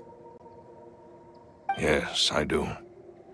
In fact, even before that banquet, Boss already knew of the connection between Synth and the serial disappearances case. But what drove all the tensions to the boiling point was the revelation that you, demoiselle, had been selected as the next target to disappear. What?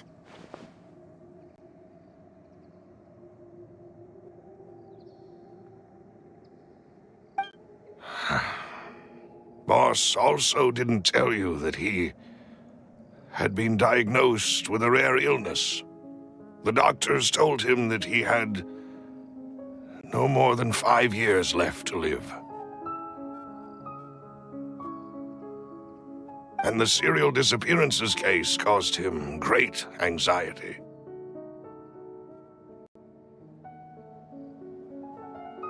"5 years was nowhere near enough time to resolve this long-standing conflict. But once he passed away, all the danger would pass on to you.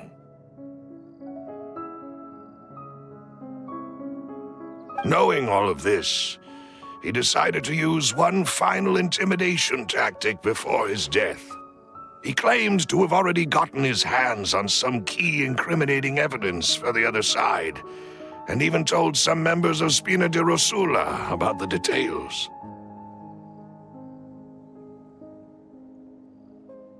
But as long as you remain safe, he would not share the evidence with the public.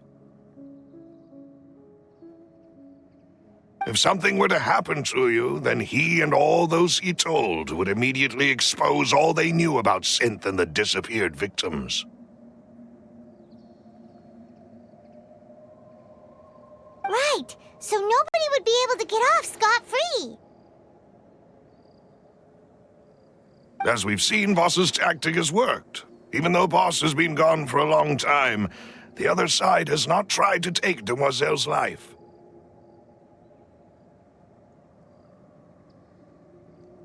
No, I don't believe it. He never appeared to look sick to me. No father wants their daughter to see them weak and haggard, especially someone as proud as Boss. To him, dying in a duel and suffering lasting dishonor as the unfaithful was still far preferable than losing face in front of his daughter.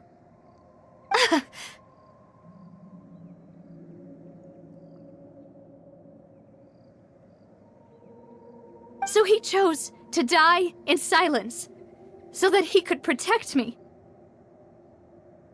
I'm afraid you're not understanding this correctly, Demoiselle. What Boss wanted to hand to you was not a parasol, but a sword. If Boss's spirit could hear you telling me that you want to find the answer for the sake of everyone involved, I'm sure he'd be extremely proud. That fool. Couldn't he have just given it to me straight? No. He might have set up everything precisely because he never thought I'd be able to understand him. Is that the amount of confidence he had in me? And what if I was never able to make it to where I am now?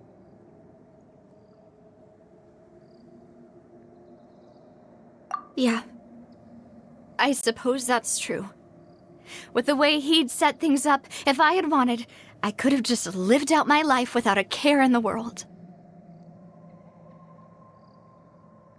But thankfully, he rarely talked to me about complex matters, and thus understood little of me as a person. In this case, he really didn't need to give me an easy way out. Malus, what was the key evidence that he shared with you? It's the location where synth is produced. Essentially, it's the enemy's headquarters.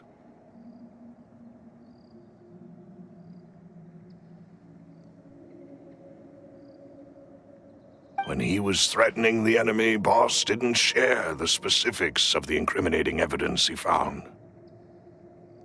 But if you want to use it against the enemy, you'll still have to take several things into consideration. Why? If we know where the place is, can't we just go storming in? You mustn't forget that we're fighting against a mysterious and dangerous organization that's been in operation for decades. There's no telling what might be lying in wait at their headquarters. We also have no idea what kind of evidence we may be able to find inside, nor what people we may be able to capture.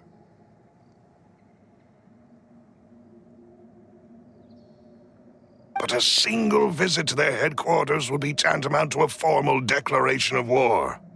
The worst case would be that we leave empty-handed, but also open ourselves up to full retaliation. Then, in that case, why not work with the Fontaine authorities? Well, you saw one of them dissolve during Mr. Linney's case. We have no idea just how thoroughly they may have been infiltrated. Huh. That's true. Seems my father really had no choice. But things are different now. It should be a lot easier to prove the other side's guilt, now that we've connected Synth with the disappearances case. You sound like you've put a lot of thought into this, Malus. I am the butler, after all. I live but to serve the boss and Demoiselle's will. I've always been willing to take on any kind of risk for your sake. But considering my relative lack of ability, I've spent my time keeping secrets, performing basic investigations, and waiting for the right time to come. Thank you for all of that, Malus. Have you discovered anything new in the past few years? Let me think. One conclusion I came to was that the enemy must be quite familiar with Spina di Rosula, or at least have an informant planted here. When I announced orders to the organization's members on Demoiselle's behalf, I used to deliberately keep a few people in the dark and observe the reactions of the synth vendors. If the vendors didn't change their plans, then the individuals informed of our orders must be innocent. If the vendors packed up and fled, however, then someone must have given them the news.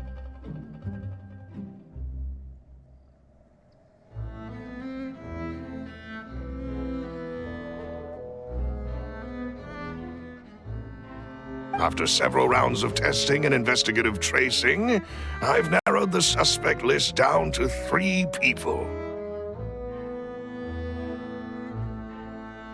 The first is Florent, Spina di Rosula's senior advisor.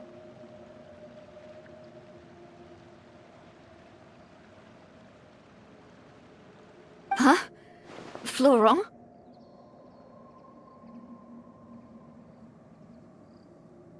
Yes, surprising, isn't it? He was one of the people Boss trusted the most, which also means that he was someone who understood Boss really well. Thanks to his position within Boss's innermost circle, he always knew our upcoming plans and could thus avoid capture this whole time. There's someone else like him too. Marcel, the head of Confrérie of Cabrières. Uncle Marcel.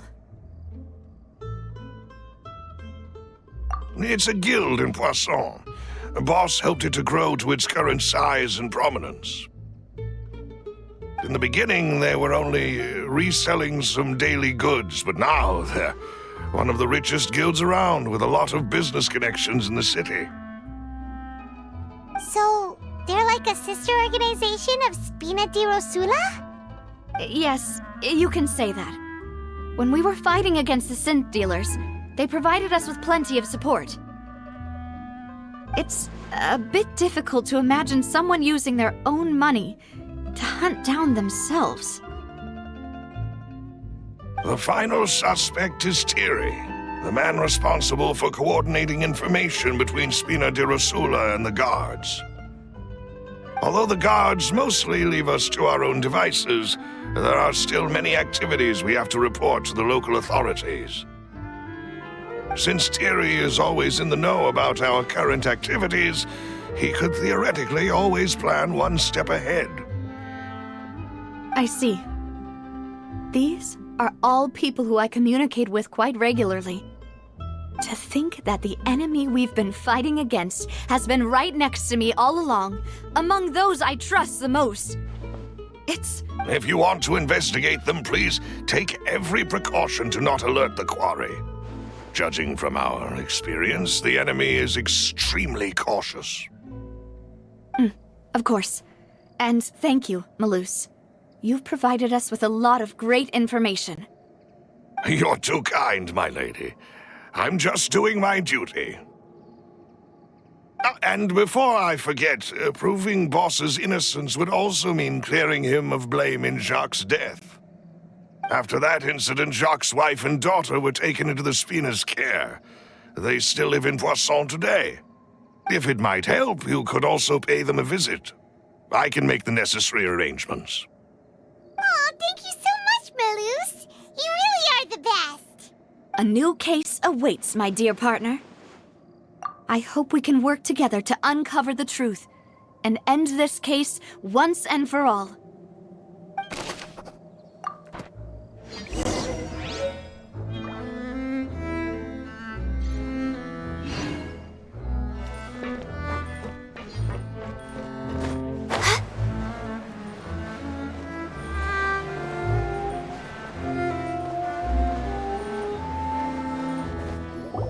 It is settled, then. Please excuse me, and enjoy your conversation at your leisure. Thank you for arranging everything for us, Malus. Excuse me, miss. Do you need anything from us? Oh. Hey, Navia's all quiet. This isn't like her at all. I'm sorry that I only came to visit after all this time. After what happened, I didn't know how I was supposed to face the two of you. Ah, if it's about that, there's no need to apologize. After my husband died, Spina di Rosula sent us a lot of mora and support. I understood your guilt and apology to be genuine. But aren't all of those things nothing compared to the loss of Jacques? I can understand the kind of pain that comes with losing a father so needlessly. You don't understand at all.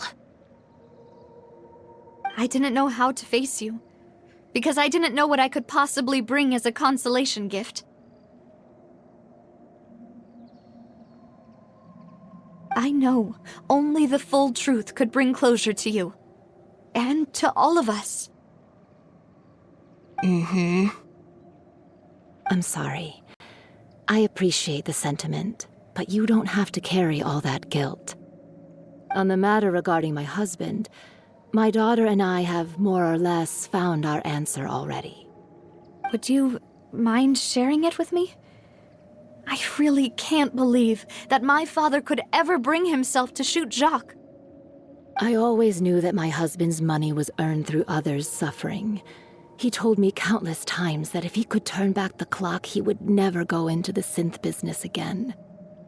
He had many regrets, and felt that he took the idea of providing for his family too literally. For the longest time, he thought Mora was everything. So when Mr. Callis came to him with a proposal, he accepted it almost immediately. He tried to be as careful as he could, but even so, he was still found out by the higher-ups. They found out about his betrayal? Papa didn't say that exactly, but Papa did tell me that I should never be ungrateful. Before he left that day, he told me that he had no choice. It was only later that I realized it was his final farewell to the two of us. I don't know that for sure, but you could say that's the conclusion I eventually came to. Which is why I'm the one who should feel guilty. Callis had always taken great care of us, both when he was still alive and after he passed away. Even if he fired the shot that killed my husband, it was likely in self-defense. It is impossible for me to hate him for what he had done. But Mama, why is Papa still the bad guy if he did the right thing? Papa always wanted to be a good man, so why did he have to do a bad thing in the end? Well, things aren't always as they seem. You still feel like your Papa was a good man, right? Yeah, Papa was a really good man. The best in the whole world. Then you should hold on to that. If a good man had to do a bad thing, then he must have had his reasons. Regardless of whether he left you a parasol or a sword. He must have done so to give you a better life. Oh. Thank you for everything you've told me. I will definitely find the truth. The current state of things is not something I'm willing to just sit back and accept. Thank you. I'm very grateful to hear this from you. Even though your personality is quite different from your father's, your determination when you speak is really similar. You really think so? That's the first time anyone said that to me.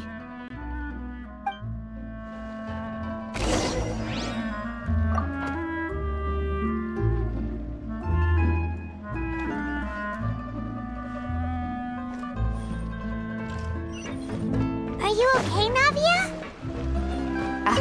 I'm fine. Don't worry. Let's investigate the 3 suspects next.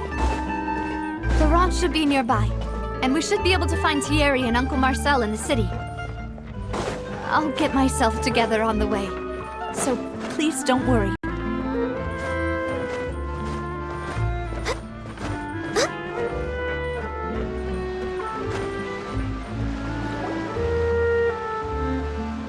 Greetings, boss. How may I be of assistance today? I'm sure you've heard about what happened at the Opera House? Someone got turned into water right in front of us. Yeah, I've heard. With something that dramatic, I'm sure journalists will milk it for all it's worth. And it'll be all the talk for the next several weeks. It also reminded me, on the day that the incident happened with my father, it was raining outside, and we found some clothes left at the scene. After my partner here put the dots together for me, I feel like we should try to reopen his case. Can you do me a favor and try to recall what happened that night? Let me think. Mr. Callis was feeling pretty upbeat that day. So he was drinking and bantering away with us at the table. After that, he told us that he wanted to go get some fresh air. So we let him go without thinking much of it. Who knew that we would hear 2 gunshots ring out right after? My first reaction was that Mr. Callis's life was in danger. So I grabbed my holster and made a mad dash toward the scene. But when I got there, it was already too late. Mr. Callis was standing over a dead body with a gun in his hands. All we could do was look back and forth at each other, not knowing what to say. So you also remember 2 gunshots then? Indeed. The guards said that the first shot didn't hit anyone, while the second killed Jacques. But I've never really bought that explanation. Reason being, Mr. Callis had left his gun on the table. I even made sure to confirm that before running to the scene. But according to the guards, that doesn't mean he couldn't have had other guns on his person. About the clothes left at the scene that you mentioned. Do you think there was a 3rd person there who was turned into water? At least from our perspective, my father had no reason to kill, so he would also have no reason to bring an extra gun with him. The gun he was holding probably belonged to Jacques, or a 3rd person on the scene. Yeah, that makes a lot of sense. So you're saying Mr. Callis ended up with the gun because he seized it from one of the other guys? But hold on. If that's what had happened, then why didn't he share the truth with any of us? He didn't even want to face the Oratrice machine, and chose instead to prove his honor in a duel. Did he lose all faith in the courts after seeing someone dissolve right in front of his eyes?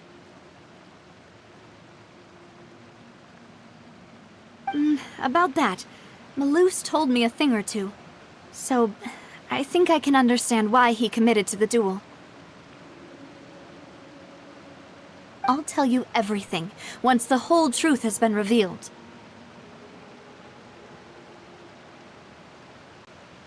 I understand. Then I'll leave Mr. Callis's honor in your hands, boss. And if I may just say one more thing. The whole Callis the Unfaithful epithet has been a thorn in my side since the day it was invented. Many people have laughed at me for still calling him Mr. Callis, even after so many years have passed. But it was Mr. Callis's trust that allowed me to rise through the ranks of Spina di Rosula and live the life I lead today. No matter what others might say, he'll always be the man I respect the most. And he'll always be my boss. Don't worry. I will definitely find the truth.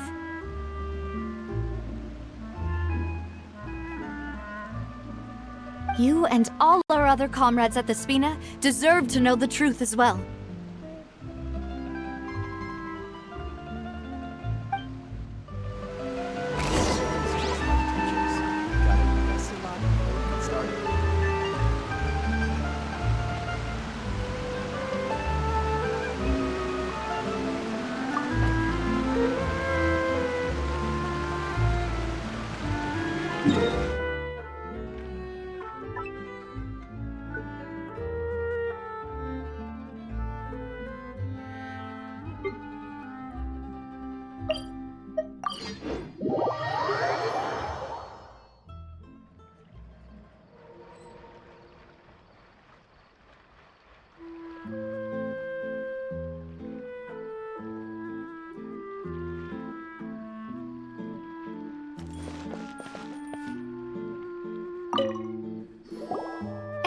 Thierry, it's me.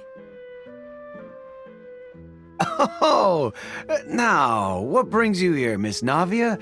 I've heard that you made quite the name for yourself at the Opera House. Oh, so you've caught news of that already.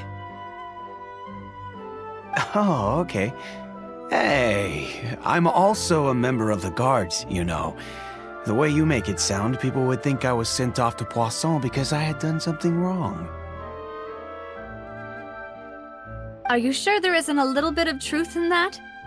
Under normal circumstances, shouldn't you have been called back to the city already? I mean, where I work is really up to me.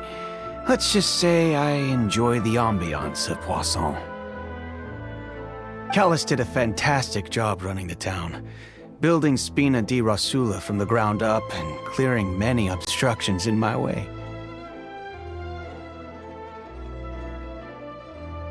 It would be next to impossible for me to find a similarly easy but high-paying job in the city.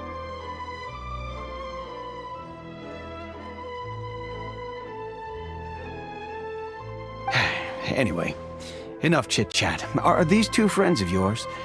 You, here for some formal business? Yes. These two are my partners. What happened at the Opera House made us realize that Linny's case and my father's may be related. We're trying to reinvestigate the details of my father's old case. Ah, I get it. You think there might be more to the case now that we know people can be dissolved into water, right? I was also flabbergasted when I first heard of it. If you want to go through the original files from your father's case, I can help you look for them. That'd be much appreciated. Thank you. Actually, I have another question. Do you have the authority to dispatch Gardamex? Of course. Without them, I couldn't possibly handle Poisson on my own. Why do you ask? We definitely can't use them to forcefully get more evidence for your father's case. Well, you see, just recently, we were attacked by a horde of unnumbered Gardamex in the city.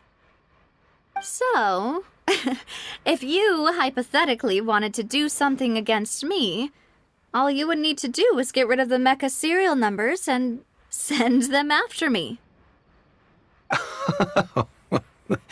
Then you think too highly of my abilities. Dispatching mecha is very different from controlling them. If I had to make an analogy, when you order a dish, the chef will make it for you. You can ask the chef to cook, but not to massage your shoulders or carry your baggage. If you try to make unreasonable demands, the chef would just think you're out of your mind and ignore you completely. The same goes for me and my Gardamex. Removing a serial number is also not as easy as you might think. There are a lot of complex steps to it, and it's almost impossible to keep it a secret. So I can promise you, those mecha were definitely private units. They're certainly not cheap. So, whoever their owner is must be super rich, powerful, or both. Now that you mention it, though, being in the synth business would definitely be profitable enough to afford this. Oh, then you're officially in the clear, Thierry. Oh, well, thank you for the vote of confidence, Navia. Jokes aside, I'd like to wish you all the best with your investigation. I'll be staying in the city for a little while, so just come find me if you need any support from the guards.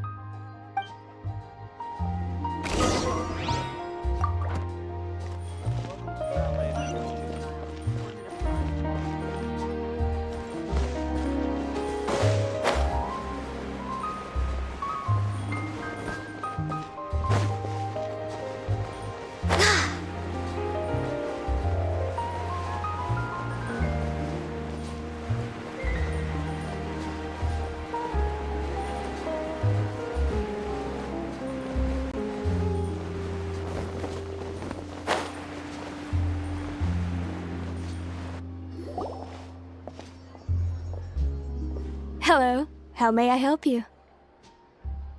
I'm here to see Marcel. Could you please let him know?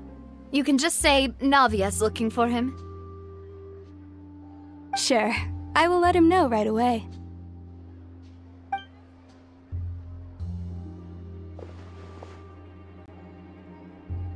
Ah, Navia, hello. Sorry to keep you waiting. I'm not as young as I used to be, so my legs are giving out a bit. Oh, it's all right, Uncle Marcel. There's no need to stress.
I just wanted to talk to you briefly about what happened in the Opera House. I'm sure you saw everything too, right?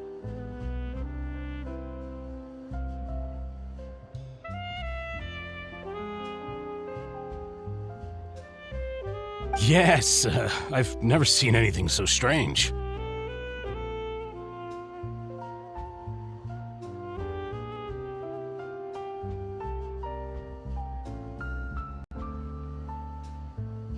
Oh, you were at the Opera House too? That's right. I went there with Navia to see the magic show. Who knew it would turn into a whole murder mystery? I also witnessed your marvelous sleuthing work. Quite impressive. To beat the Hydro Archon at her own game on her own turf, I can already imagine everyone in Fontaine discussing your exploits over a few glasses of wine. Oh, Paimon doesn't want to become the talk of drunkards.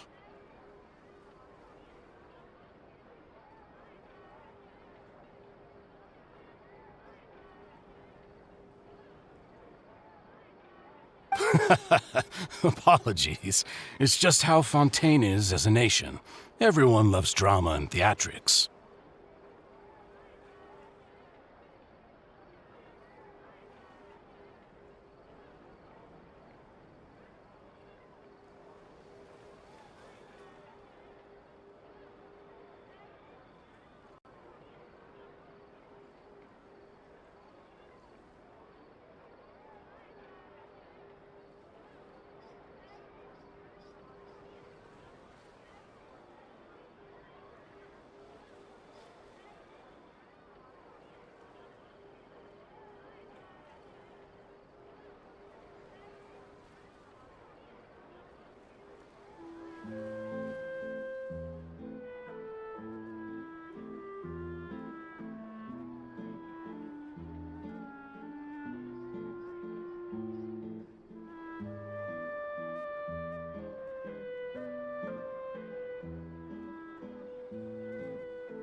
Uncle Marcel, you've also noticed that other thing, right?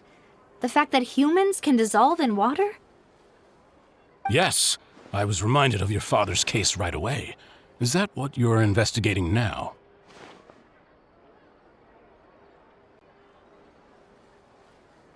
Exactly. I still don't have much solid proof, but I can sense that the other side has already begun to act. Oh, and what makes you say that? We were attacked on Araneus by some unnumbered Gardamex. And there was also an attempt to get me to drink water from the primordial sea. If not for the vigilance of my partner, I probably wouldn't even be here talking to you right now. Oh, you're giving us too much credit. Wasn't it you who protected us? Alas, it seems things are heating up again. The peace that Callus sought so dearly will soon become a thing of the past. But rest assured, Navia, Poisson will always remain a safe haven for you. If you're scared, you can always return there. If anyone dares to lay their hands on you there, the Confrérie of Cabrières will use its funds to the last Mora to bring them to justice. Thank you, Uncle Marcel. But I don't intend to go into hiding. I'm going to strike while the iron's hot.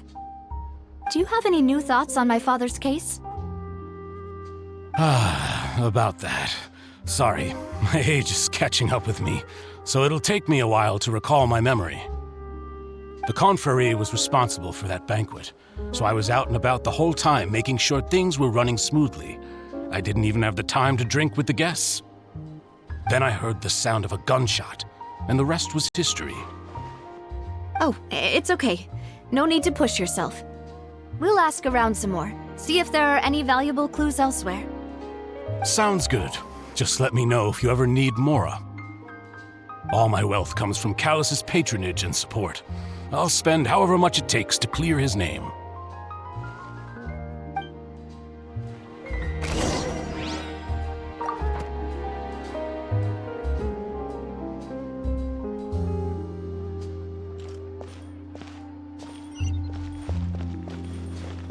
We're way behind schedule.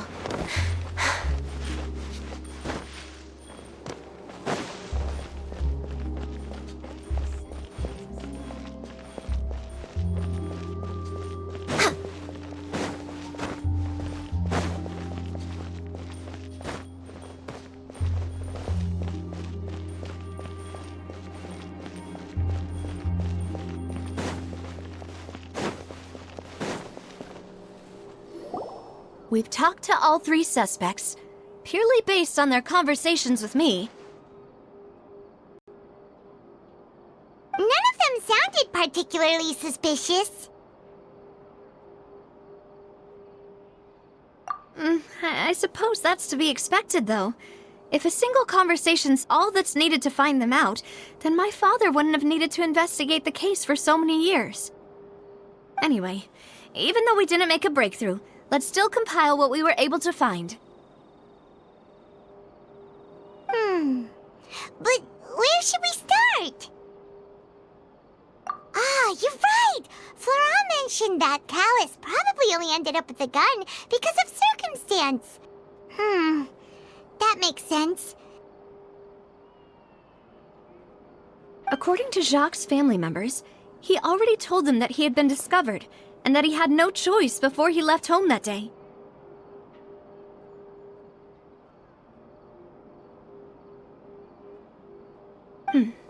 If I had to guess, he probably received an order from the synth boss to kill my father.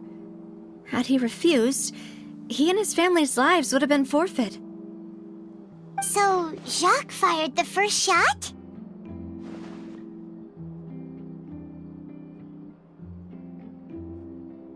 Oh? And why is that?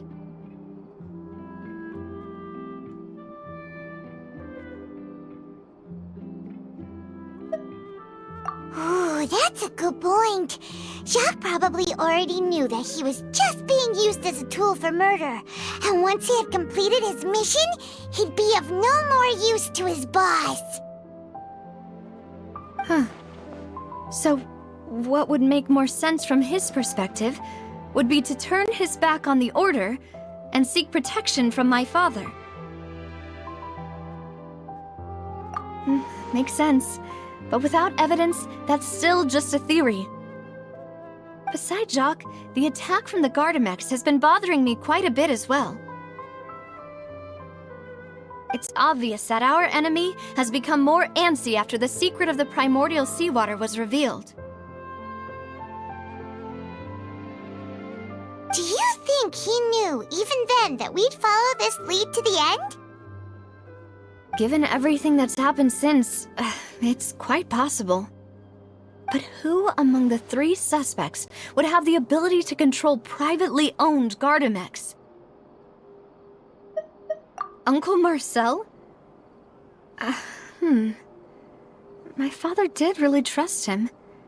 And they worked together on a large number of projects. Maybe that's how he got to know Jacques. And with funds from the Confrérie, he could also afford a large number of Gardamex. Still really hard for me to imagine, though. After all, Uncle Marcel has been around since I was just a child. Also, wouldn't this mean he has been spending a whole lot of mora and energy to fight his own synth business? Florent? It is true that he was closest to my father, and thus had the best chance of learning about his dealings with Jacques. But as Spina di Rosula's advisor, his work mostly deals with personnel and security, so he shouldn't have much means when it comes to finances. So you're saying he's too broke to afford a mecha army? Exactly. He can't. And even if he could, I don't think he would be able to dispatch a whole group so quickly. Thierry, you say? Huh. It is possible that he's figured out a way to convert the Gardamex for personal use. But I didn't feel like he was lying when he was talking to us about the mecha. I also don't think he'd be able to keep that kind of tampering under wraps. Yeah, had he actually tampered with the mecha, we'd be able to prove it with a simple check of the guard's inventory. If the mecha were taken from the guards, it should be pretty easy to find out when and how that happened. Who could it be?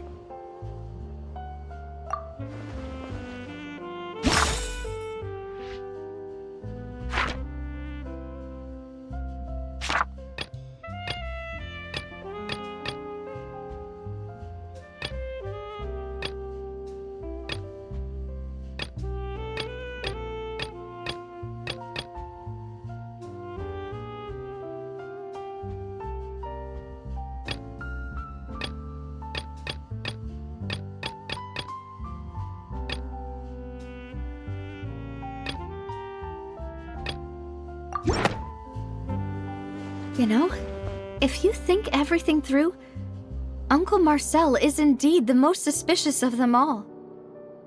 Could we be missing other suspects? Malus didn't know about the people turning into water thing when he narrowed it down to these 3, did he? Malus has always been very reliable, and his judgment of others' trustworthiness has been fair and well considered. When he laid out his case for the 3, the rationale he gave me made a lot of sense as well. The suspect is knowledgeable about the Spina's internal affairs, has the means to dispatch mecha to assassinate us, and possesses significant intellect and foresight. Even if I don't want to believe it, I'm starting to see how things could all tie back to Uncle Marcel. Well, we still have another trump card on top of all the theorizing and speculating. Yes, Malus did say that charging straight in there would be extremely risky, but we don't have any other options right now. We need far more solid proof before we can hope to go charging in on our enemy. Navia, here you are. Oh, I've been looking for you. Huh? Aren't you the guy from the guards? Did something happen? Yeah. News came from Irenaeus just after you left. We've got another trial on our hands. Wasn't that place built specifically for holding trials? What's so newsworthy about this one? I know. But they said the person they're putting on trial is a Fatui harbinger called Tartaglia. What? Is that someone you know? Yeah, we know him. Maybe even a little too well. Well, he's been accused of being the true culprit behind the serial disappearances case. It's absurd, don't you think? Wait, how? None of our investigations have had anything to do with him. That's what I thought was strange about it, so I came to tell you the news right away. If the charge against him stands, then it'll be next to impossible to get the guards to support any of our planned investigations. Right, because they'll think they've already found the culprit. Yeah, and it'll be a lot harder then to clear Mr. Callus's name. I understand. Well, partner, what do you think we should do? We still haven't found any conclusive evidence.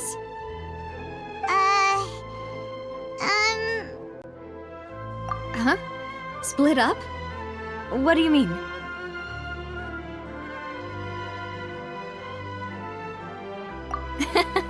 Just as expected of my partner.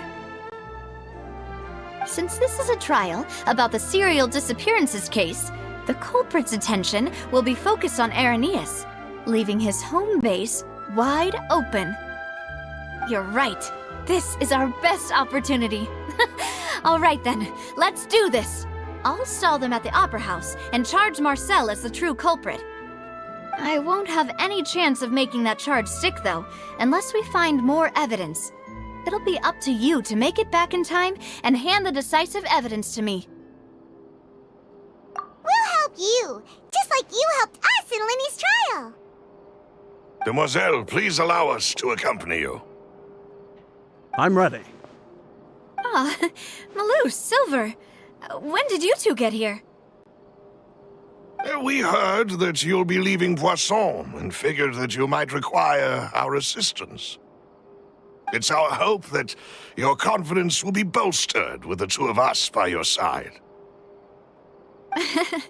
Thank you so much.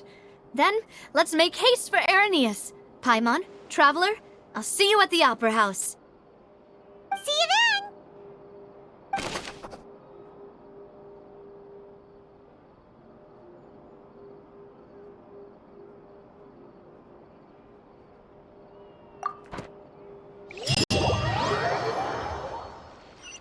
Now that Navia has set out for Irenaeus, we should also get going. The location has already been marked on the map, so let's head over.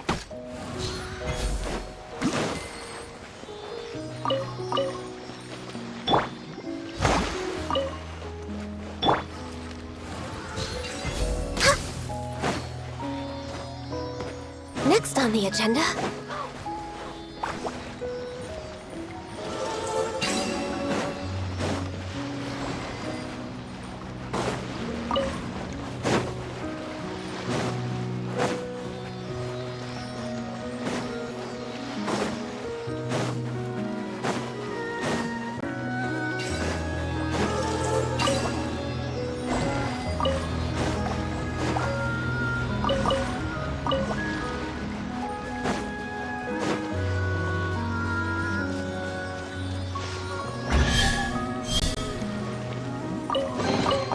Perhaps whoever left these behind was also fulfilling a contract.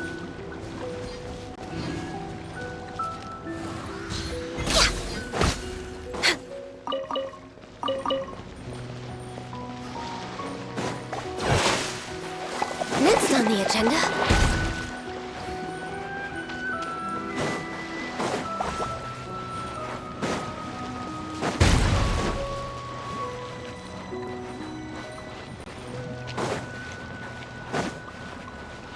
We're way behind schedule.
this info, the synth production base is underwater.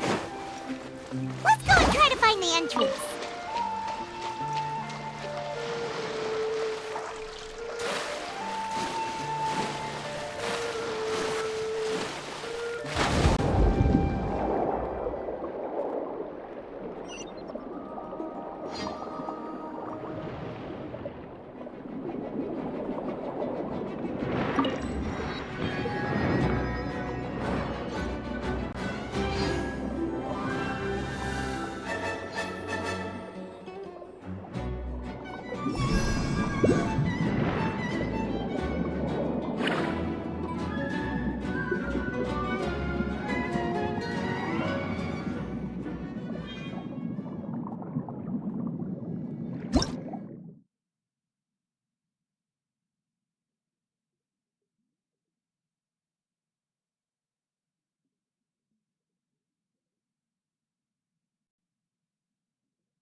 So this is the entrance that leads to the synth production base.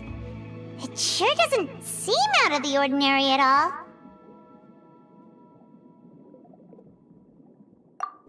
You're right. An important place like this is bound to have a ton of protective measures and mechanisms. Navia's probably arguing up a storm right now to stall for us.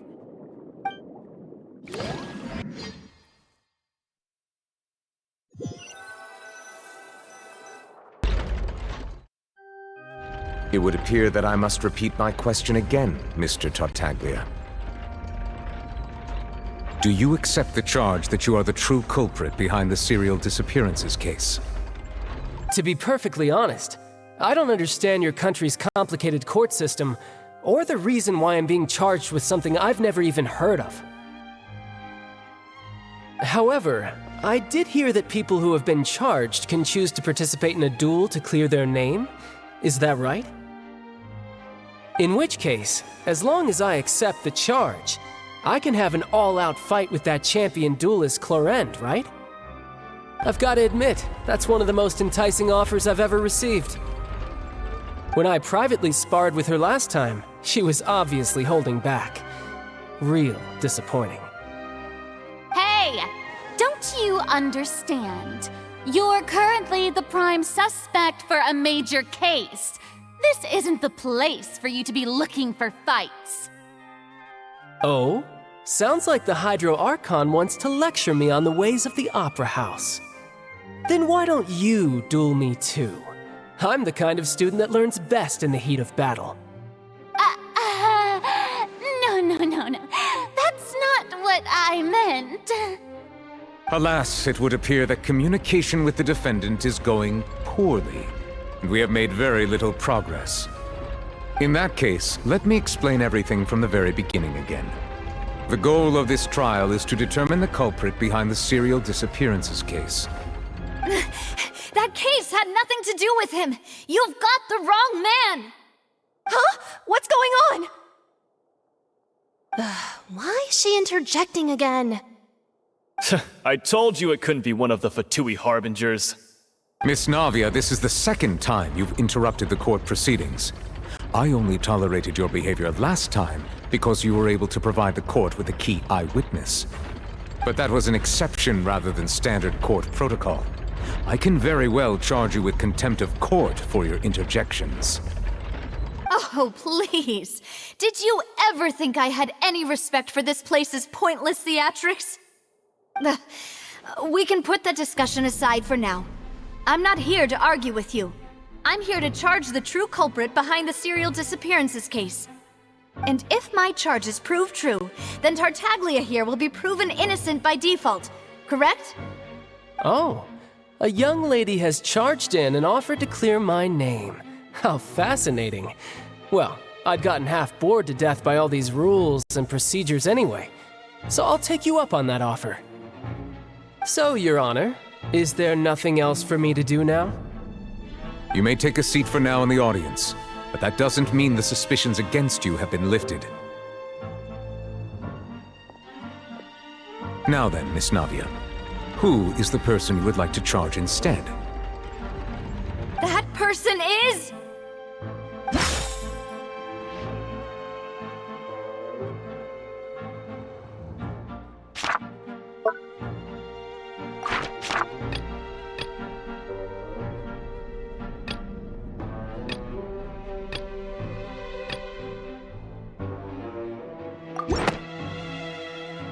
Marcel, the head of Confrérie of Cabrières! Huh? What confrérie? Never heard of them in my life. I've heard of them, but weren't they Spina di Rosula's sister organization? Oh, is this going to be a friends to enemies type situation? Please let me remind you, Miss Navia, that charging someone is an incredibly serious matter. Committing to the charge also means taking on the legal responsibilities associated with it. And if the charge fails, depending on the circumstances, you may also be charged with the crime of making a false accusation. Knowing this, do you still wish to charge this man? Yes, I do. In that case, I declare the charge to be valid. Miss Navia and attorneys, please take your places on the court. Members of the guards, please contact Mr. Marcel right away so that he may stand trial.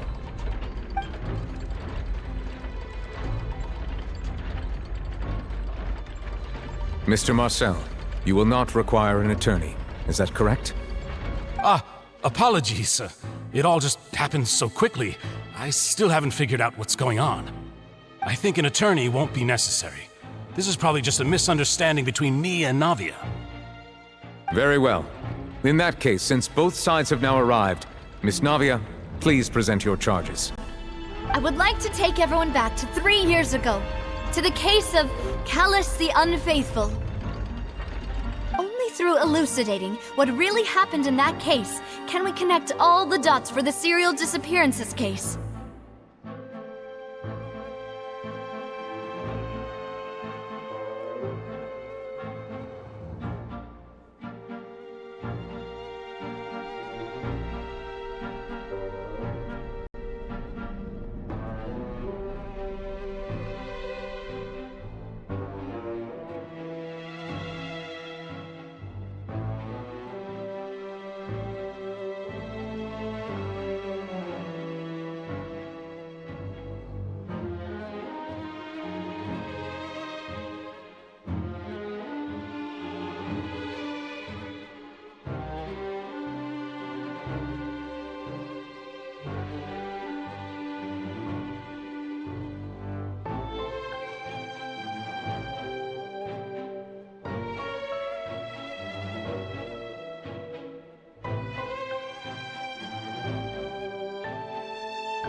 Navia, do you really think that I was the one who killed your father? Come on, why would I do that?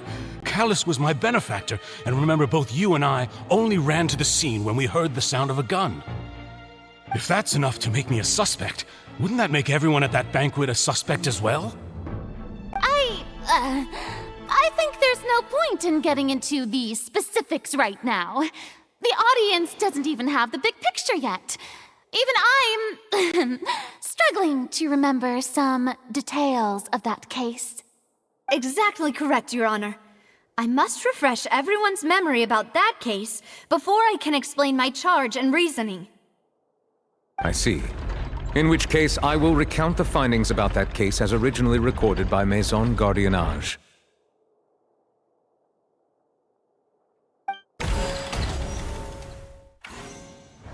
On the day of the murder, Spina di Rosula hosted a large banquet in a countryside estate owned by the Confrérie of Cabrières. During the banquet, all attending guests heard 2 gunshots from the courtyard. When the guests arrived at the scene, they found the primary suspect, Callus, holding a gun, while his acquaintance, Jacques, lay dead from a gunshot wound. The guards' investigation did not recover any other firearms from the scene. As a result, they concluded that the suspect's first shot must have missed, while the second must have taken Jacques' life. The suspect did not dispute this conclusion, and also declined to defend himself in court. Instead, he chose to prove his innocence through a duel. Callus was defeated by champion duelist Clarand in the ensuing duel, and soon succumbed to the injuries. These are the known facts about the case.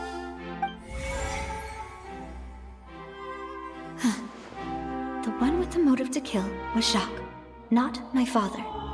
And even so, Jacques still had no reason to pull the trigger. In truth, the third person shot Jacques first, and was shot in turn by my father when my father seized the gun from him. After that, the true culprit turned the third person into water, erasing all traces of him from the scene. Thank you for the summary, Your Honor. Of course, the guard's conclusion appeared quite sensible to us at the time. However, we should revisit the case now that we've gained new information about the abilities of water from the primordial sea.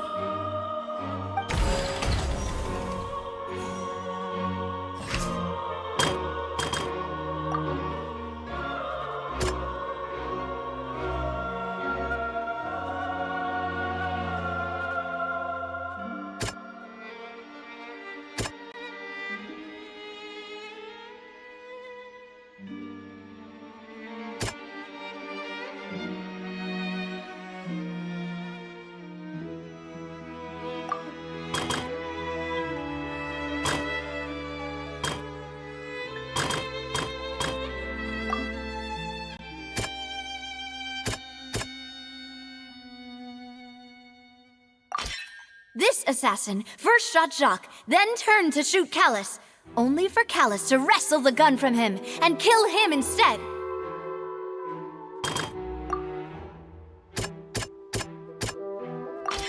A pile of clothing was found at the scene. The guards once believed they were used by Jacques as a costume to disguise himself. But now, it is clear that the clothes were proof that there was a third person at the scene, and that they were turned into water after committing the murder. Since it was raining that day, the culprit was confident that they could use the rain to wash away all traces of their dissolved accomplice.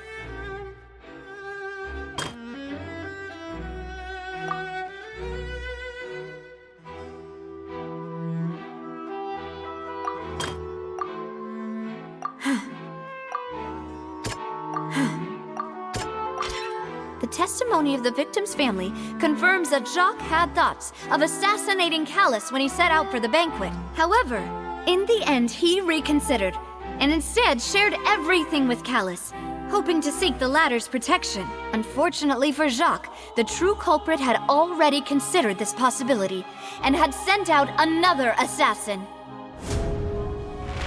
Realizing this, the true culprit caused the hired assassin to dissolve into water, leading everyone to believe Callus was responsible for Jacques' murder. This is the true version of events.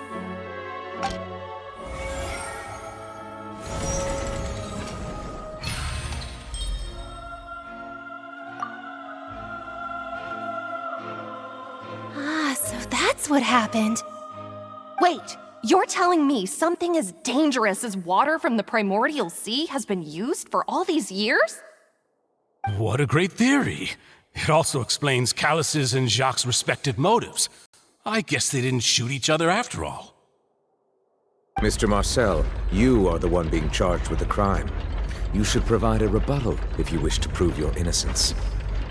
But I think I agree with everything Navia just said. In fact, there was nothing in her speech that directly implicated me. Then, may I ask some questions? In my opinion, we primarily need to determine two things. 1.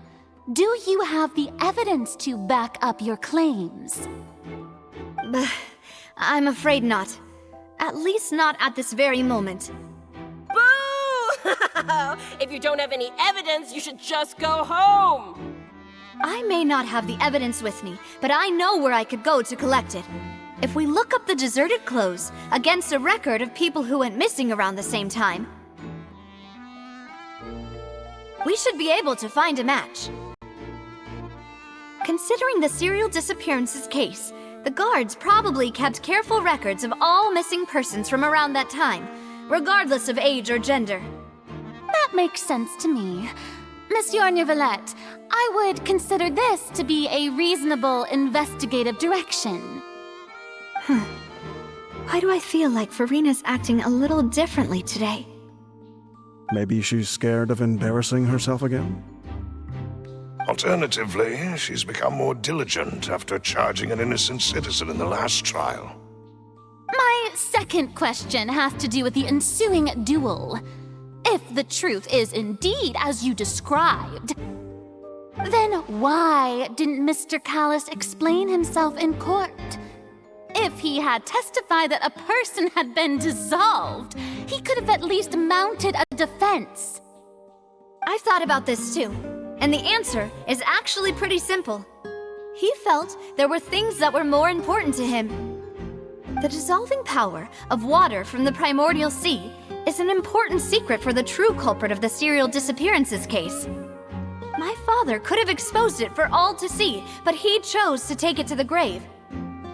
At that time, Spina di Rosula was in dire straits, and his reputation had already been shattered. He had no guarantee that going forward with the truth would allow the culprit to be brought to justice. What was certain, however, was that it would paint a gigantic target on my back. Boss once told me that Demoiselle had already been selected as the next target of the serial disappearances case. What? If the secret had gotten out, the culprit would have fought an all-out war with Espina right there and then. I wouldn't have been the only one in danger. All of us would have stood to lose our lives. Of course, the guards might eventually figure out the truth of the matter and determine that we were in the right. But what good would that do? How can a hollow verdict protect anyone? Had this opera house ever given my father any kind of confidence in its brand of justice, Spina di Rosula would have had no reason to exist.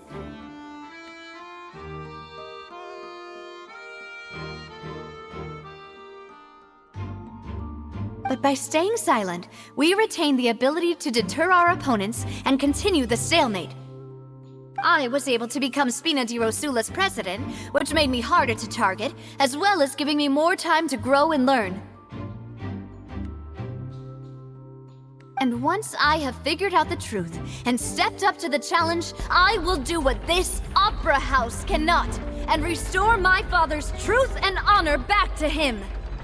So, you mean to say, your father intended to die in the duelist's ring?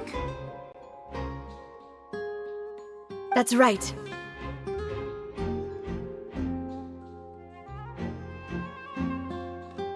Do you have any proof? Of course. All you need is to ask his opponent, Clarand.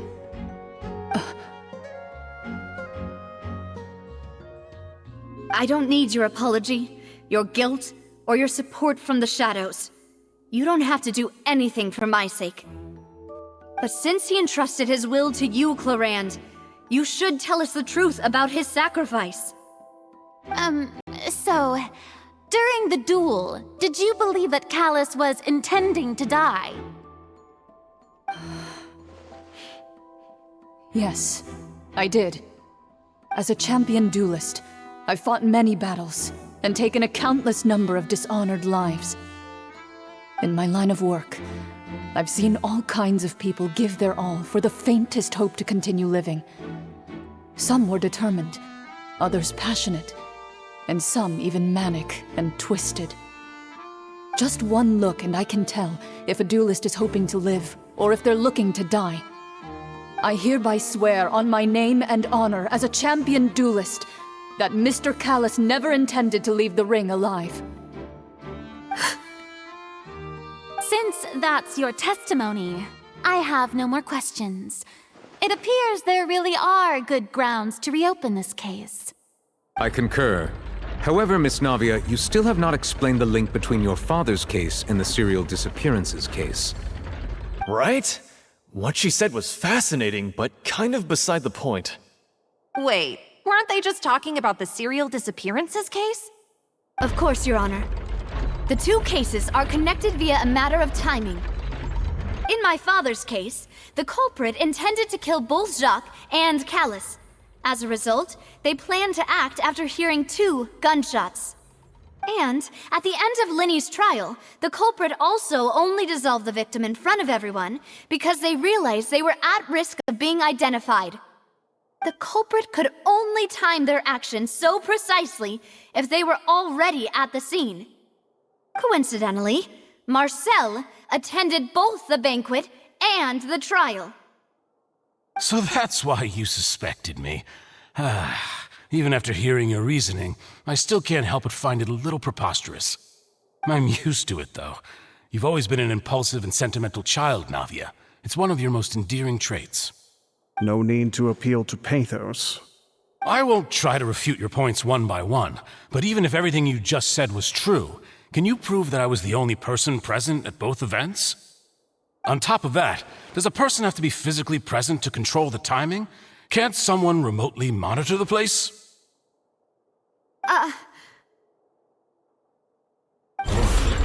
Know what she can say to that.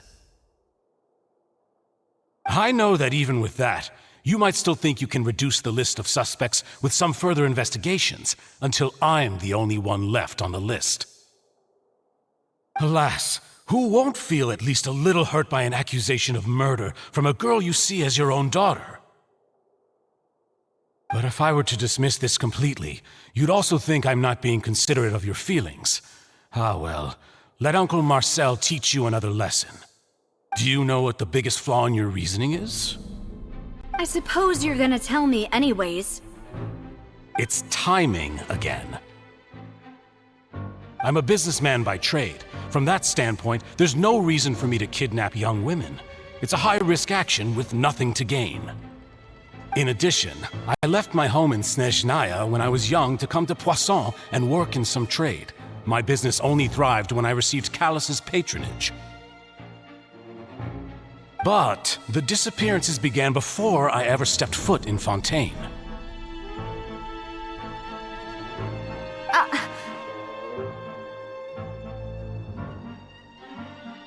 I do apologize, demoiselle. This was my mistake. No, it's not your fault. I'm sure he had come prepared. Is there anything else you'd like to say? Would you like to check the date of my first business license against the first known case of the serial disappearances? You can also take a look at my border entry records, or ask my friends and family when I left Snezhnaya for the first time. Could those records and testimonies do something to appease the unspeakable anguish in your heart? Seems like she got the wrong guy. At this rate, Navia will be convicted for falsely accusing him. I think you've done a superb job of dissecting your father's feelings as he neared the end of his life. But aren't you going against all of his wishes and expectations right now? He wished for you to become more rational, collected, and conscientious, instead of dwelling only on your own feelings. Once you've learned to be more considerate of others' feelings, and to stop rushing headlong into things, you'd have met most of his expectations. This isn't just about me, and it never has been. The biggest difference between me and the rest of the victims is that I still have the ability to search for the truth, while that same agency has long been taken from them. The people whose families were destroyed by synth abuse, the people who lost their loved ones to the serial disappearances, and the people who suffered tragic ends due to their sense of justice. Many people's images are flashing before my eyes. I'm sure some are coming to those of you in the audience as well. And whose image do you see, Marcel? Is it a man named Vacher? Oh, so you do know that name.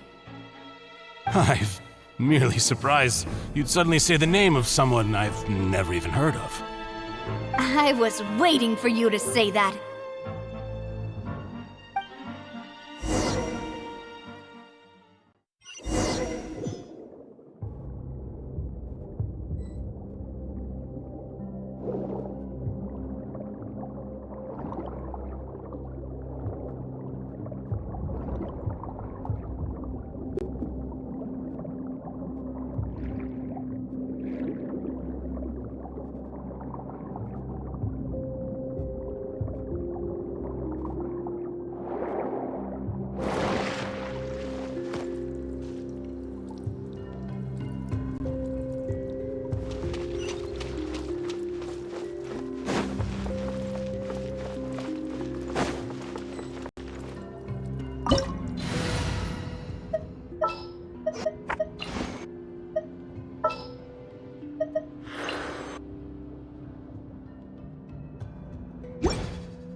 Right here, right now.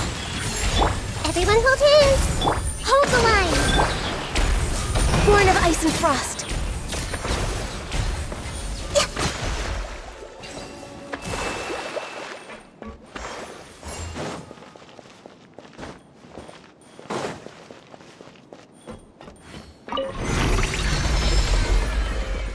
Whoa!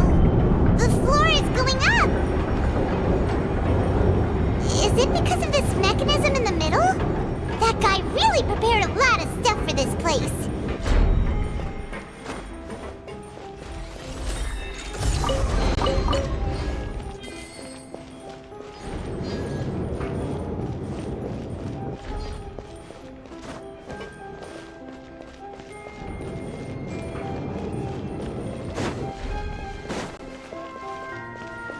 Next on the agenda...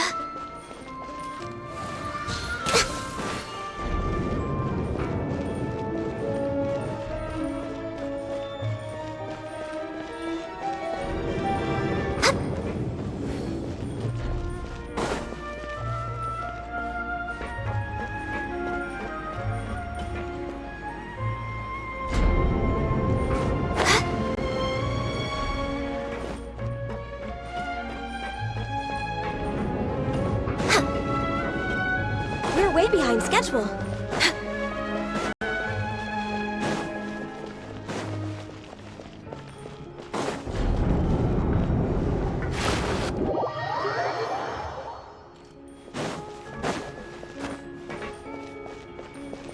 Allow me!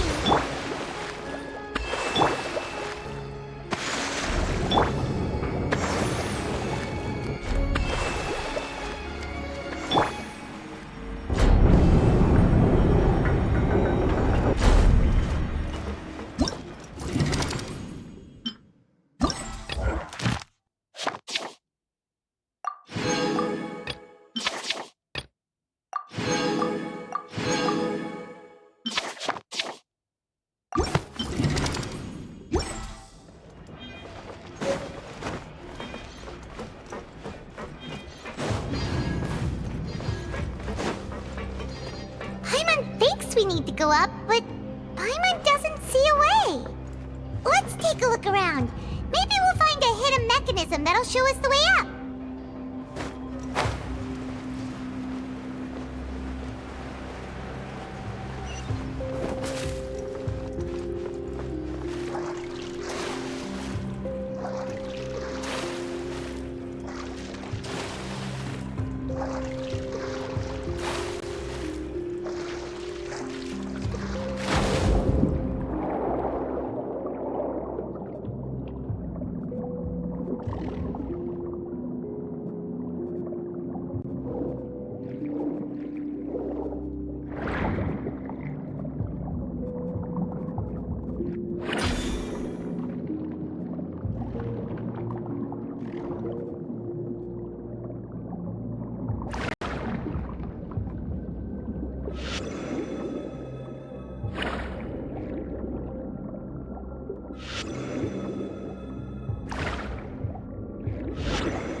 The water level is rising!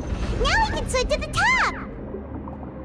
But this is still a ways away from where we need to go.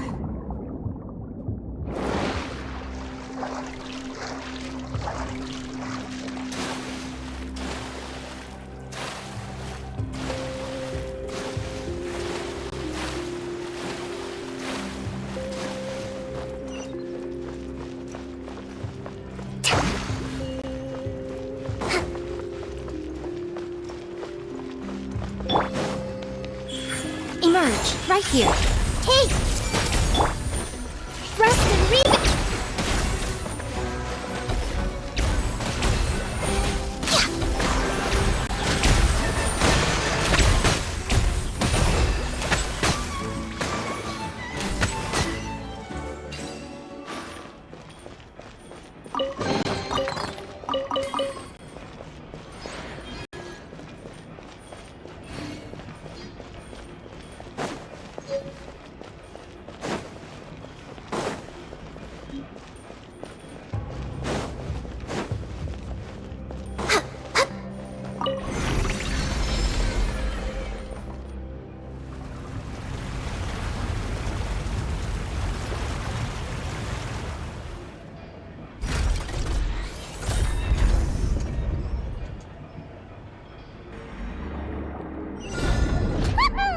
Now the path is clear! Let's go!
Emerge, right here.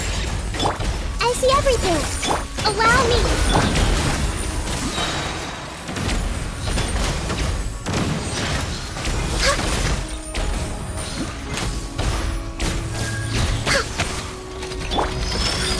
Emerge, right here.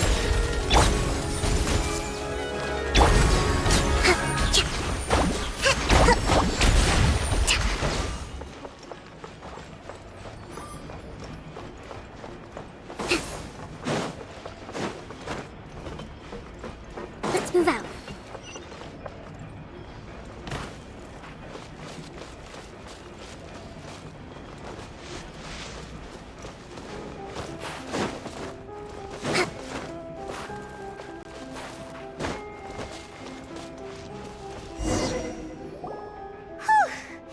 After all that, we finally made it to the innermost sanctum.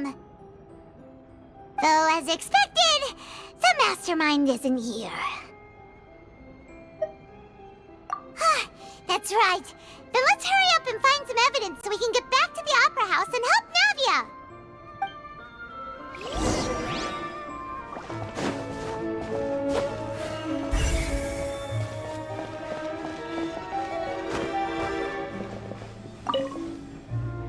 What's this over here? Looks like some kind of place for research. Experiment number 16 aims to verify Jacob Ingold's research conclusions on the primordial sea and use his theory as a foundation to achieve a breakthrough. The experiment was a failure. No individual managed to resurface from the water from the primordial sea. Female specimens 22, 23, and 24 were dissolved. Sorry, Traveler. Paimon will try her best. It's just that Paimon's never read something so scary before.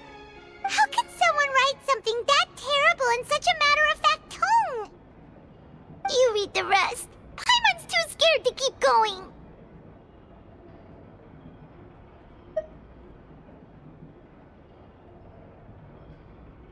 So that's why he did all of these experiments. Wait, did he really think he'd be able to find a way just by dissolving people over and over? That's just insane! Huh? Isn't that the name you heard by the fountain? Paimon thought he was an eyewitness in the serial disappearances case. Ah, you mean Vache is the one who did all of these... experiments? So that's it! Vache was no victim, but personally took his lover and... No, that's not it either!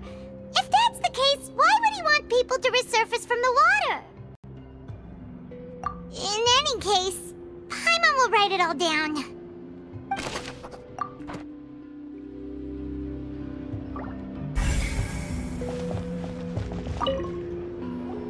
Whoa! There's so much synth here! And so many bottles of ingredients that probably just contain the waters of the primordial sea. Mixing in progress, ready to drink, stock sample? Huh. They've also got all the synth pretty clearly labeled. Whoa, there's even fruit-flavored synth? Yep, it's super obvious.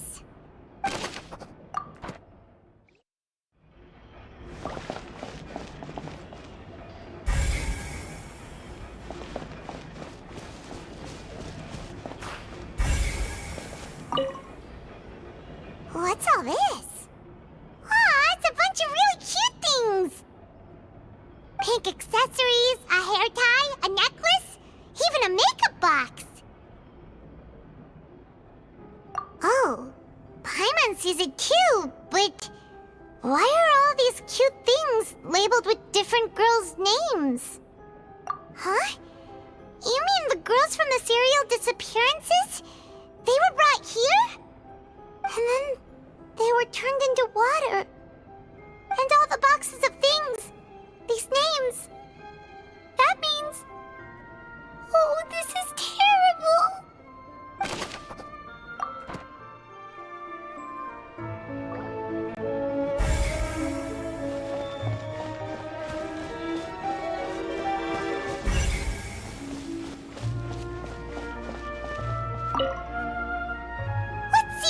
from here. Nothing escapes Detective Paimon's eyes. Callus. Navia's father. Oh, this seems to be an investigation report on him. Yep, it's about finding someone to assassinate Jacques and Callus because of a lack of confidence that Jacques himself would go through with it. This should prove the existence of the third person, right? We still have not determined the exact content of the key information Callus has passed on to certain members of his organization. The old dog's a real menace to deal with. Even if he abides by the promise he's made to us, he will still have the upper hand. He can act whenever he wants to make our lives miserable. The only option left is to remove him from the picture entirely. I concur. Let's send someone to kill him. He won't declare war as long as we don't touch Navia. Oh, seems like we've got a bunch of correspondence between the higher-ups. They're all just so evil.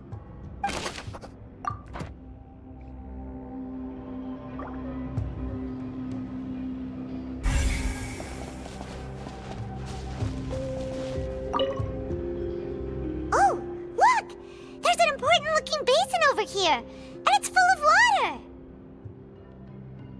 That means this is where they make all the synth, and that special water is the main ingredient. If you dilute it with normal water, you'll get synth, but the pure stuff can dissolve a human. Paimon will take notes on this incriminating evidence. We've looked at almost everything here, and it seems like our theories were spot on, but... yeah, we haven't found anything that reveals his true identity. No wonder even Neuvillette wasn't able to find anything. Whoever it is probably destroyed everything to do with that name a long time ago. That way, even if we bring all this back to the opera, we won't be able to identify the true culprit. Sure thing. Paimon won't admit defeat to this guy either.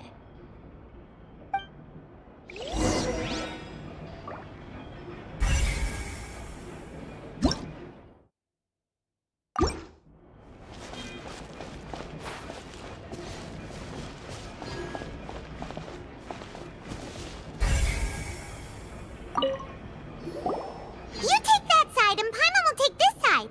Check everything carefully. We'll find something for sure.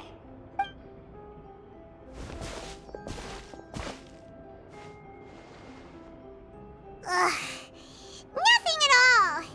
And Paimon can't even find snacks either. Whoa, really? Let Paimon see. Vinier. Isn't that Vache's lover's name? Then you found her diary. Let's see. Aw. It's just a normal diary chronicling their love story. She was so sweet, too. Oh. So many! A whole page's worth! But they're all crossed out. Was she unhappy with all of them? The final name she decided on was... Marcel. Wait, but Marcel's pretty old. Has this case been going on for so long that he's Vache and Vinier's grown son?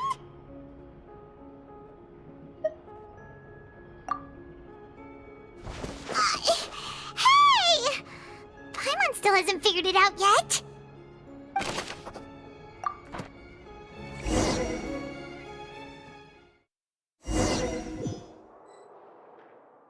And whose image do you see, Marcel?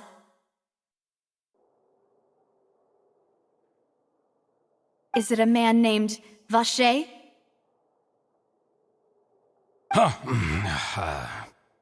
Oh, so you do know that name. I'm merely surprised you'd suddenly say the name of someone I've never even heard of. I was waiting for you to say that. Navia! We're back! As expected of my partner. I just knew you'd return in the nick of time. Just how often do you intend to flout the rules of this court? It's all right, Monsieur Nervalette. Given their confidence, I expect they've found the crucial evidence.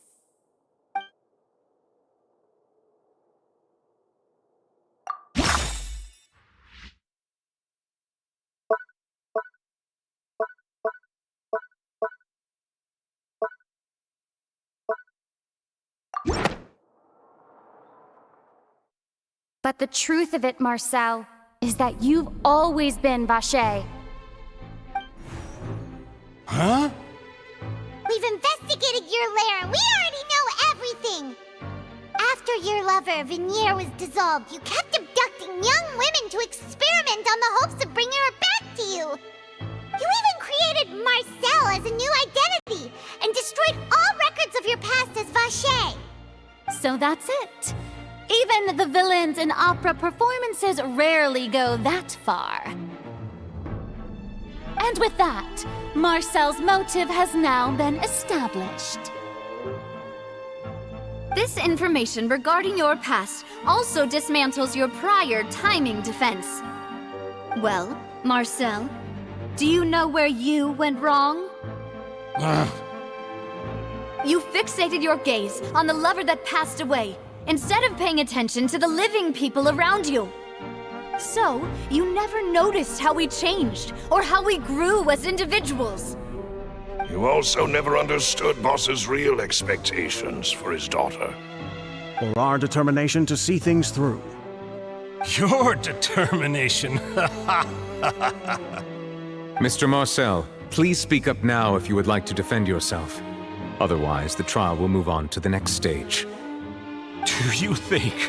Do you really think I wanted to do any of this? Pay attention to you? What for? Have you ever paid attention to me? Ever empathized with my pain? Ever known how it feels to watch the love of your life dissolve right in front of your eyes? No one helped me. No one even believed me.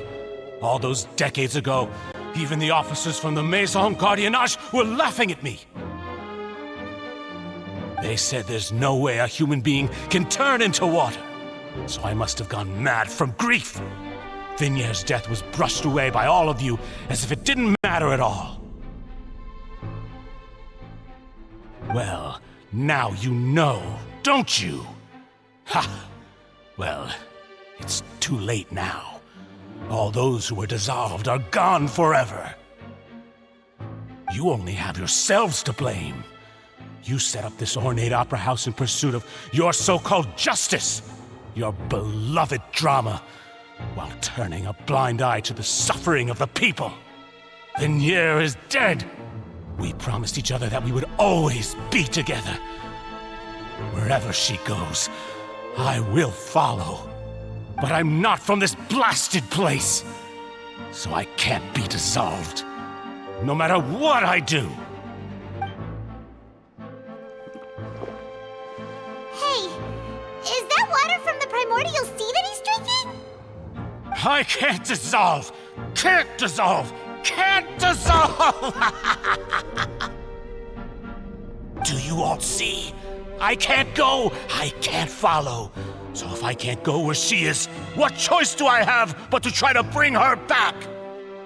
I did all of that, and in the end, that accursed Callus still got the better of me. I spent my entire life living on pins and needles, only to get stabbed by his idiot daughter at the very end. The suspect is exhibiting signs of mental distress. Guards, please restrain him. Don't touch me! Don't anybody come near me! I still need to save Vignier. A promise. We made a promise. Vignier! Please, Vignier! Don't think badly of me. All I want to do is fulfill our promise. At this point, the verdict of this trial is clear.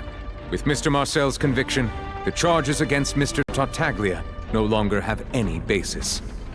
Fine by me. I was in a bad mood, but after a show like that, I'm actually feeling pretty good. Traveler, please submit all the evidence you have collected to the guards, so that I might review and summarize the truth behind the serial disappearances case. The man now known as Marcel was originally named Vacher and worked as an adventurer with his partner and lover Vignier. During an underwater expedition, Vignier accidentally came into contact with water from the primordial sea and was dissolved in front of Vacher as a result.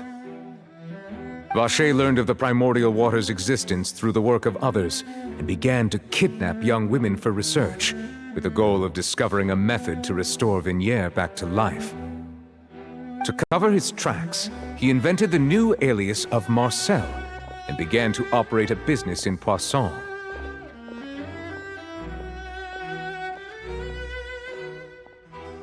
During the course of his research, Vacher discovered that a diluted concoction of water from the primordial sea can induce feelings of euphoria, and began to manufacture and market synth.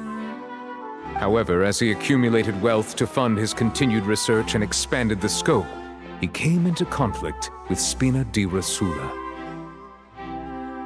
After exchanging blows with Spina di Rosula for many years, Vacher decided to assassinate their president Callus at a banquet.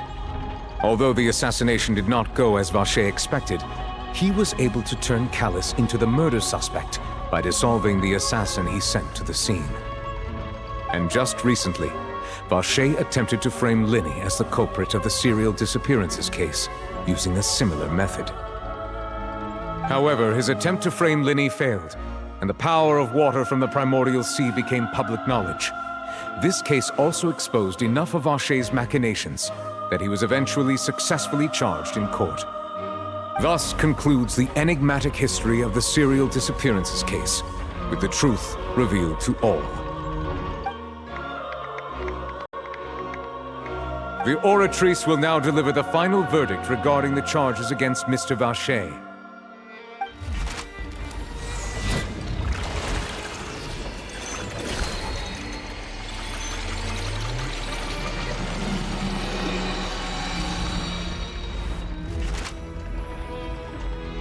According to the judgment of the Oratrice Mécanique d'Analyse Cardinale, Mr. Vacher is guilty.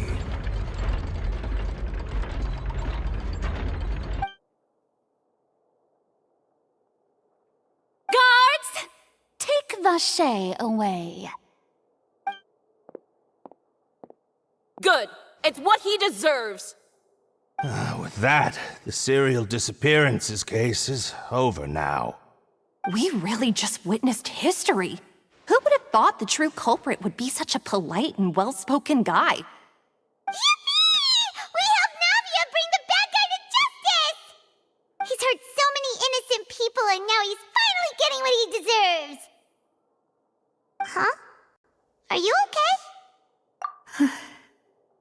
Demoiselle, you were absolutely brilliant. The day our late boss had always hoped for has finally come. You can rest easy now, knowing justice has been served. Yeah. It's finally over. It's all thanks to you guys. And my partner. See, Papa? Spina di Rosula's still doing well with me at the helm. Well now, hasn't this been a most delicious piece of drama? The villain has been caught, justice has been served, past wrongs have been righted, and it's a big ol' happy ending. Since it's been such a great show, I'll just let the false accusations against me slide. Either way, I've still got some business to attend to, so if you'll excuse me... Please wait just one moment, Mr. Tartaglia. What now?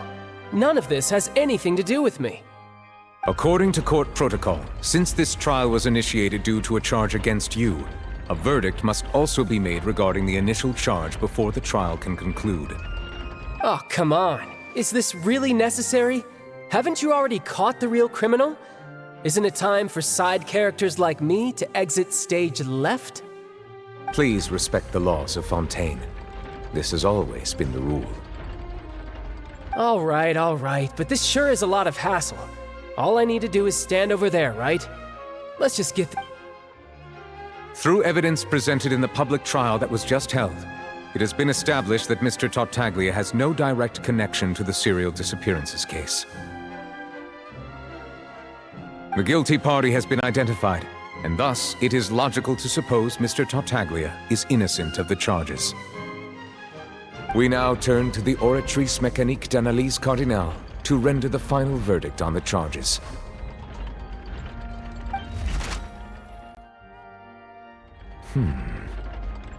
According to the judgment of the Oratrice Mécanique d'Analyse Cardinale, Mr. Tartaglia is guilty.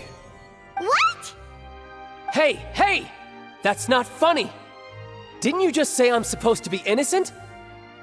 What's with this verdict? Is your justice machine malfunctioning? Huh?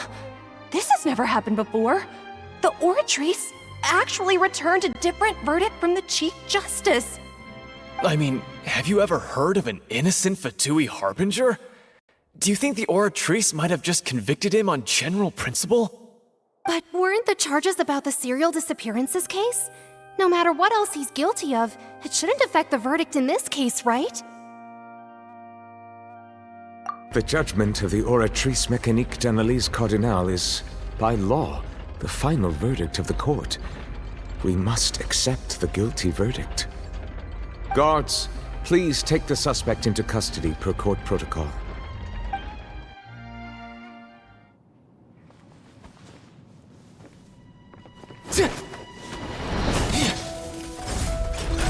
So this is how justice is done in Fontaine. What a joke. You've got your rules. Well, I've got mine too!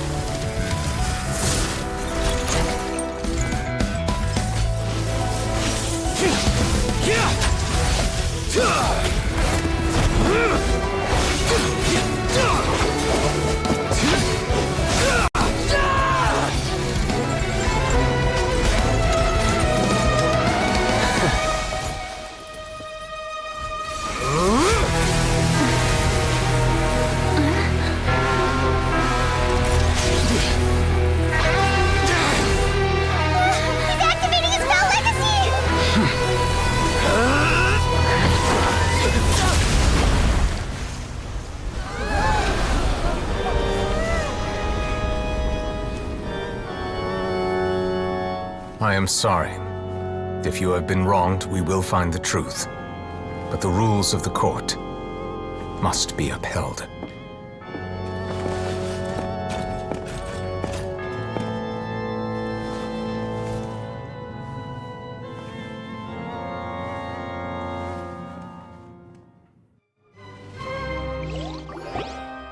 Hey, Monsieur Nouvelette, what's going on? Shouldn't they have been cleared already? Apologies. This is also the first time I've encountered such a situation. However, according to the rules established at the conception of Fontaine's court system, the Oratrice's judgment is the final verdict of the court. All I do is follow court procedure. As for why the Oratrice arrived at the conclusion it did, you should probably ask someone more knowledgeable than me.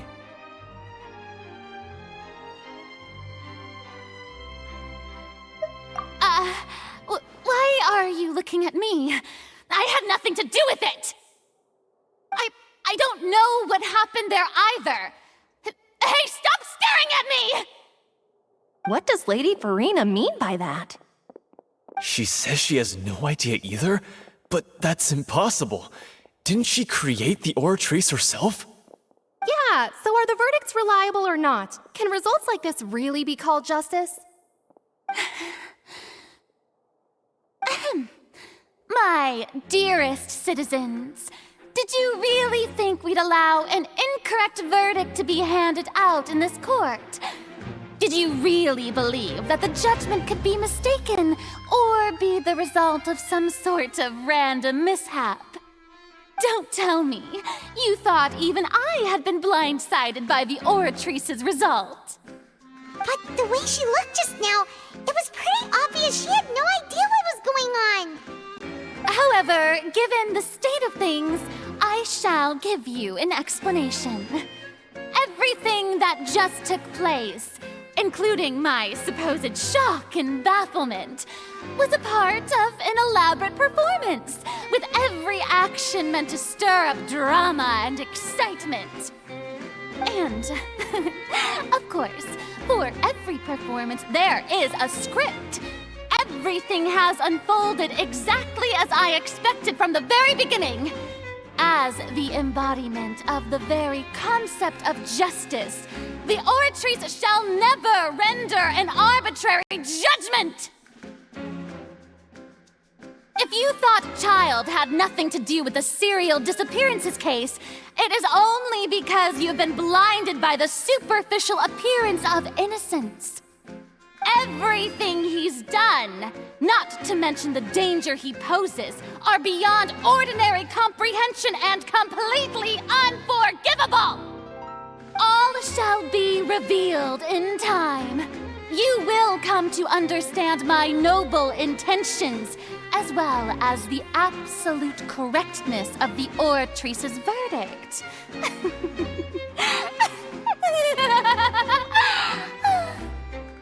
Now, having said that, although I hate to leave things hanging in suspense, it is now time for this performance to end. As the lead actress, I shall be the first to take my leave. Toodaloo! So she chose to make her escape after all, did she? So you're saying we shouldn't put much stock into what she just said? She probably just put on that performance to save face. As for the truth, it's unlikely that she actually has any idea. However, please be assured that I will continue to investigate this case in a personal capacity. Just as I promised, if the judgment has been incorrect, we will do our utmost to clear his name. All right. Even though we feel pretty badly for him, we'll take your word for it for now. After all, he's done plenty of bad stuff, so he should have known he'd go to prison someday, right?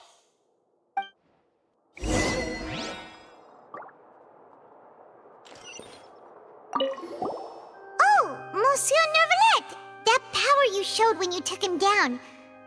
Who are you really? I'm the Chief Justice of Fontaine, of course. If officers of the law lack the strength and capability to enforce it, then it makes a mockery of justice.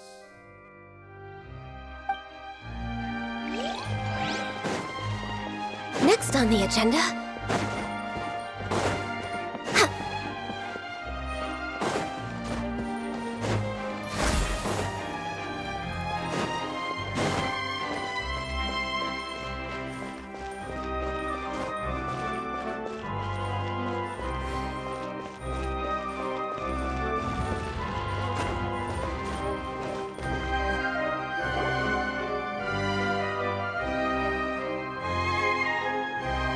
Hey, what are you doing? Quick, stop him!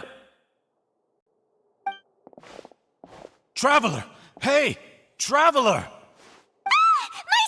What are you doing over here? Stop resisting arrest! Cease, or we'll add another charge to the list! No, wait! I just want to ask the Traveler something. I'm not looking to run away. Please, just let me ask this one small thing. Go on. Thank you. I was being led away when I finally realized something. Where did you first hear the name Vacher? I erased all records of that name. So, unless... Are you still trying to prove your innocence? Give it up, you've already been convicted. Really? You did? You're sure? You met her? But how could that be? How did you manage to do it? The Fountain of Lucine? Then she's been so close to me all along. And I just never... Please give me a chance to talk to her again. Just let the Traveler take me to the fountain to see her one last time. This is the last request I'll ever make in my life. You can do whatever you want to me afterwards. I don't care. What? Give an inch and you want to take a mile? Do you think serial killers get to make requests like that? Paimon agrees! Why should we give him what he wants when he's only done a ton of super terrible things?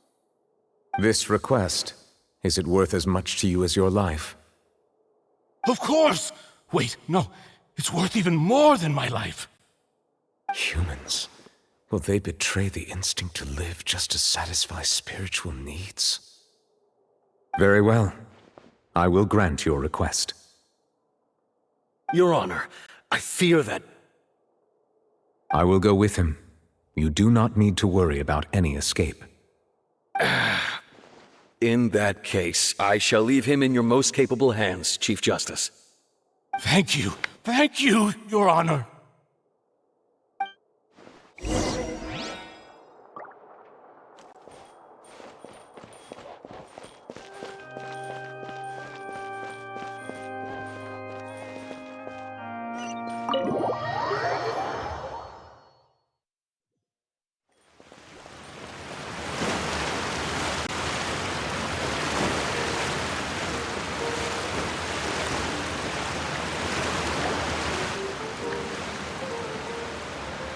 Is this the place?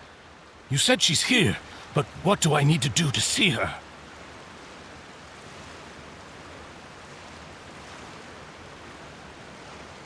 Yeah, and even Paimon could hear her after drinking that thing. Didn't you just drink a lot of it on the stage as well? Oh, in that case... Vache! Ah! Yes, that's it! So you heard it too! Vignier, it's me! It's me, Vache! Vache? Vache? I'm here! I'm here! Where are you, Vignier? I'm coming for you. I'm finally here for you. Hey, wait! Be careful! Help! Vignier, is that you? It's me, Vache! Vignier! Vache? Why did you come? Didn't I say? You don't need to look for me. You look a lot older than I remember. How long has it been? It's been more than 20 years. I've suffered for over 20 years since the day you left. All this time, only the thought of bringing you back has kept me alive. Nothing else mattered to me. I must be dreaming. Who would have thought I'd get the chance to tell you all of my feelings like this? Vignier, you are my everything. I really don't know how I could live without you. But Vache, if you ask me, this world would be better off without you. What are you saying? If not for you, I would have finished my law degree and probably become a top-tier attorney one day. If not for you, I would have continued to pursue my love of the arts, and my works would have been displayed in the Palais Mermonia itself. If not for you, I would at least have been able to take care of my mother. And she would not have grown old and died alone, with nothing but the tears on her cheeks. It's all because of your selfishness, Vache. It's all because of you. You... Wait, you are not Vignier. Who are you? You're right. I am not Vignier. I am the sacrifices. Every woman who died by your hand, as our bodies dissolved, our consciousnesses flowed back to the primordial sea. Our thoughts circulated endlessly within the primordial sea, and we were no longer individuals, but we became one, just as streams of water come together in the sea. I'm Cressy. I'm Lemony. I'm Azine. The only one I am not is Vignier. Why? But then, where is Vignier? She doesn't want to see you anymore. Every tendril of her consciousness is avoiding you. This is what you get for your selfishness. Your selfishness robbed us of our lives and our futures. You said time and time again that you'd do any and everything for her. But did you ever consider whether she'd want to see you do the things that you did? If she would despise you for what you became?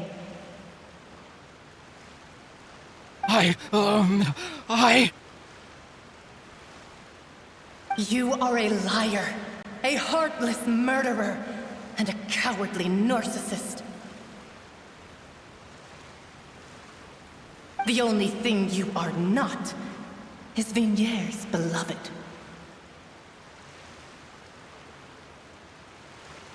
From the moment your first victim died and her consciousness merged with Vignier's, she has had nothing but pure hatred for you.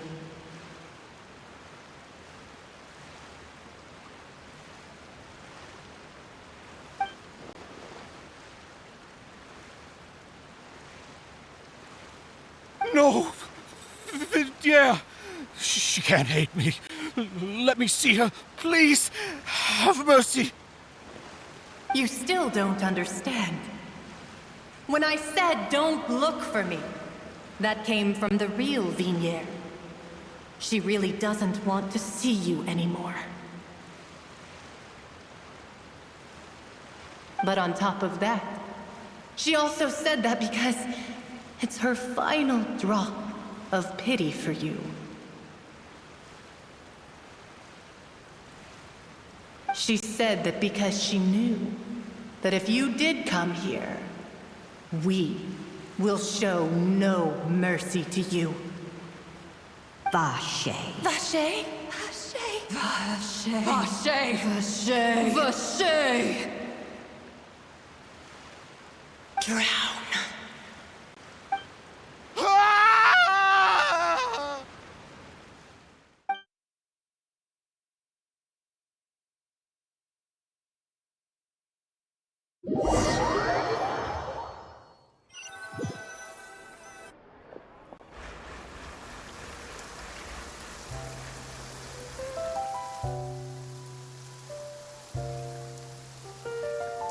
Finally, we have some time to do shopping. Gosh, it's really been a long time since we've been able to relax. Well met, partner. I knew something great was going to happen when I woke up in such a good mood today.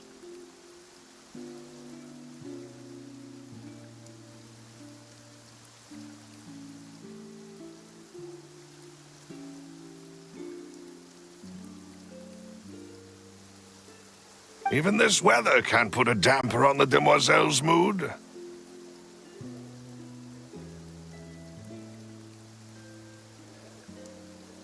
It's a pleasure to see you both again.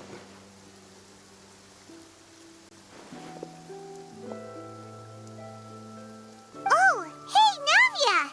It's been a few days. Paimon's already started to miss you. Oh, now that I believe. I'm easy to work with and always bring home the bacon.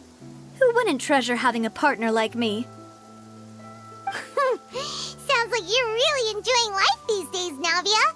What have you been busy with since the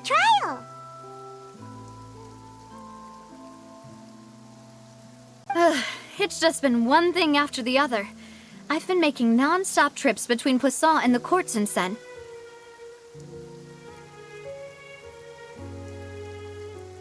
Everyone from Spina di Rosula organized a memorial for my father. We never held a memorial when he first died, since everyone knew that even if we held one back then, no one was going to come. This time, though, everyone in Poisson, and even many people from the court, all attended.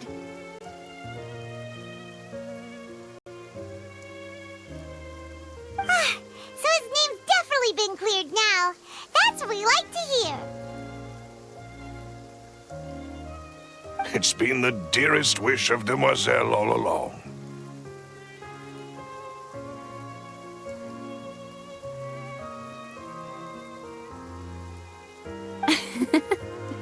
That blasted stubborn fool.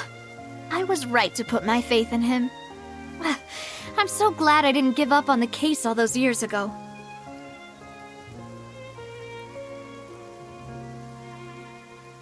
Oh, by the way, I ran into Charlotte just after I left the memorial service. Well, maybe it'd be more accurate to say I knew she would be there, and there was no way she'd just let me go. Huh? So you know Charlotte too? The Charlotte? Journalist from the Steambird? Yeah, way back when I first became the president of the Spina di Rosula, she was all over me. Wouldn't take no for an answer. I believe the story was called The True Heart of Darkness, Secret Tales of the Yellow Rose. To be fair, though, it was a really flattering feature. So, we've been on pretty good terms ever since. She was trying to lean on our friendship to get me to do an exclusive piece on the serial disappearances case. Oh yeah, she told us about that. She's always been super interested in that case, so now her wish has finally come true too. Anyway, I told her to make sure that when she writes about you guys entering the opera house with the critical evidence, that you both sound really cool. Now that's another thing to look forward to. We trust Charlotte's skills with a pen for sure. Oh, and in other news, I also took Clarand out for a meal.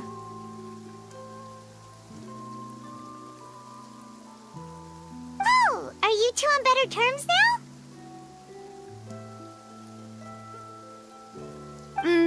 While you were investigating Vaché's headquarters, Clarand gave testimony on my father's behalf.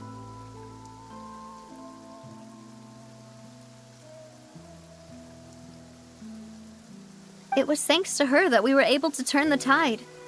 I wanted to thank her. I mean, there's also no point in being awkward all the time, so we took the chance to reconcile with each other.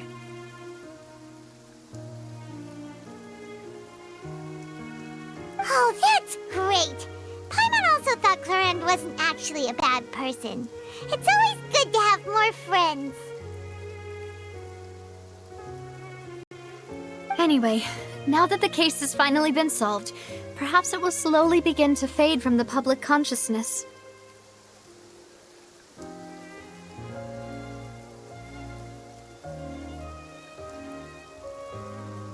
Oh, actually, there's still one last thing I need to do.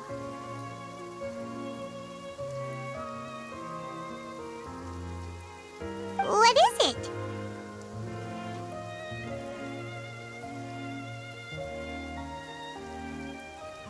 I should pay a visit to my father's grave and tell him the truth of what happened, as well as how it all ended.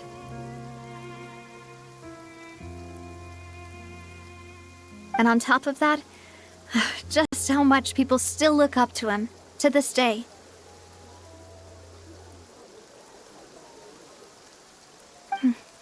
That includes me, too. Miss Navia. Indeed.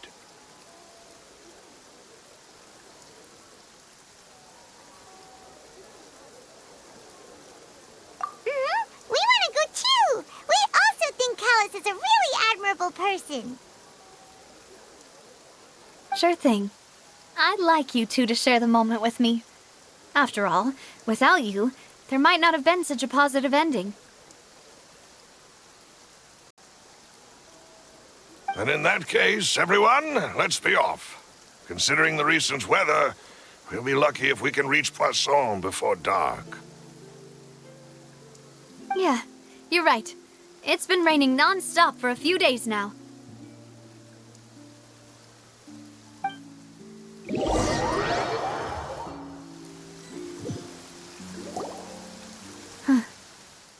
this is where my father's grave is.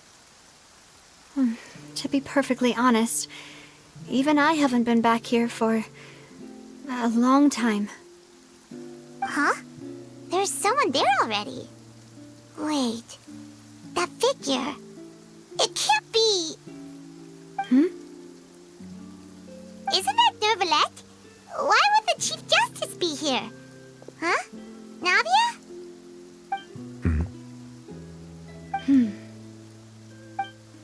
My apologies. I should have asked before coming to pay my respects. Don't say that. Sorry about that. Oh, I was trying to say there's no need for you to apologize. I wanted to show my father how much I've grown, but still, I doubt I've grown to the point that even the Chief Justice would feel compelled to apologize to me over and over.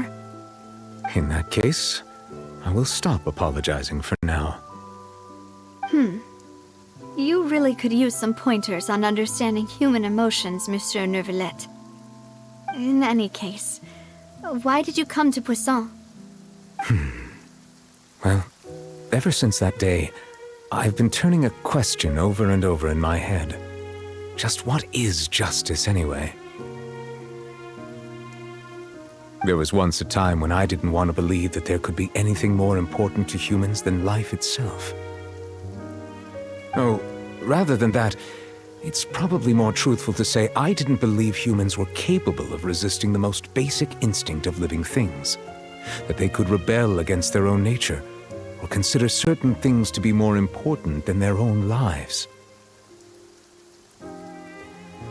Which is also why I didn't stop your father from beginning that fateful duel.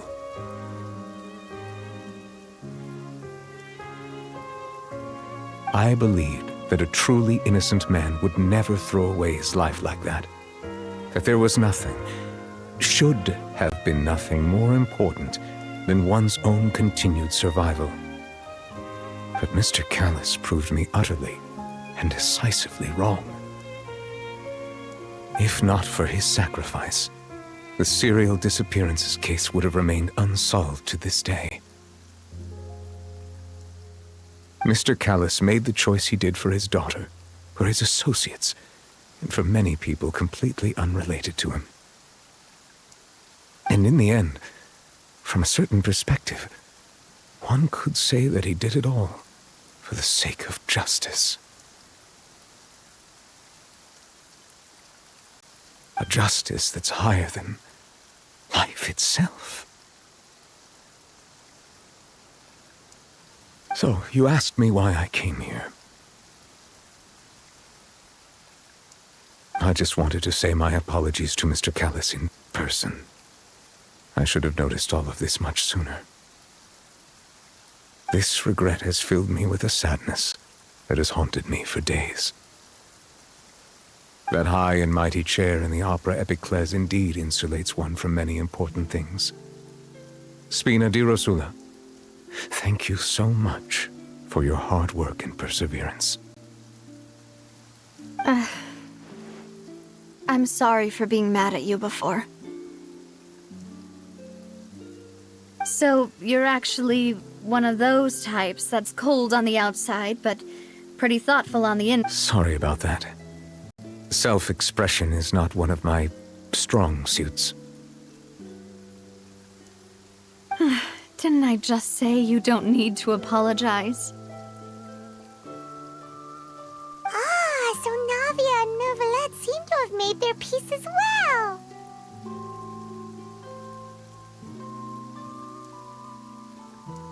Let's not disturb them for now. We can wait till after they're done.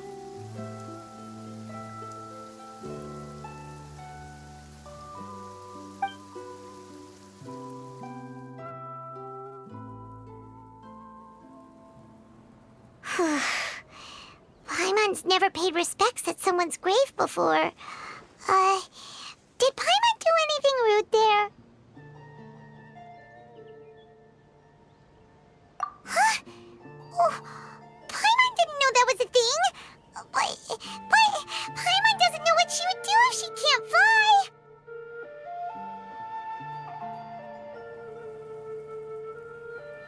Oh no.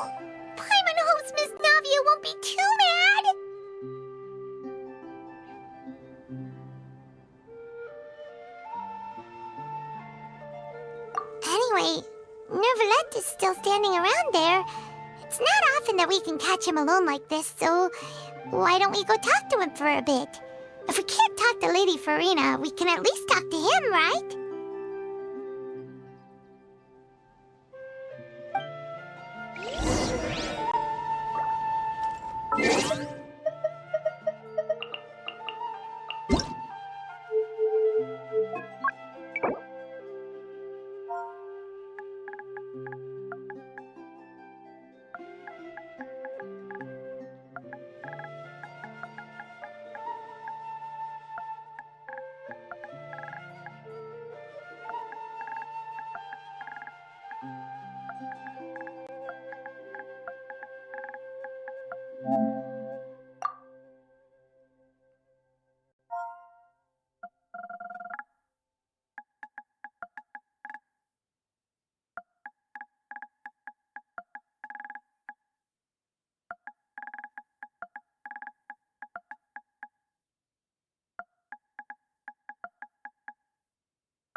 It's so nice to de-stress.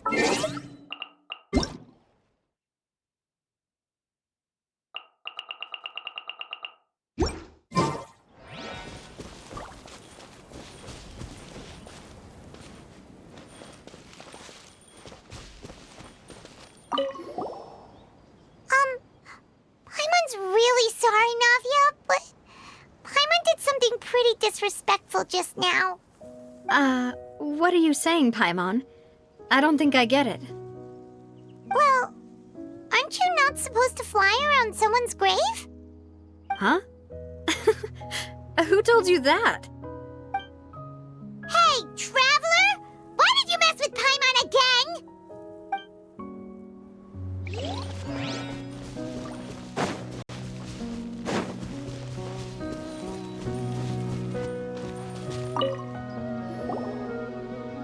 Oh, it's you two. Did Miss Navia invite you to come pay your respects to her father? Mm-hmm. We ran into Navia on the streets today, so we just followed her here. I see. Then is there something that I can help you with? Well, it's pretty hard to run into you like this since you're usually super busy. So we figured we could try to ask you a few questions, if that's okay. Please feel free. Though outsiders, you helped us solve one of the greatest mysteries in Fontaine, and it would be my pleasure to return the favor. So, at court, the bad guys referred to that special water as water from the primordial sea, but what is it really?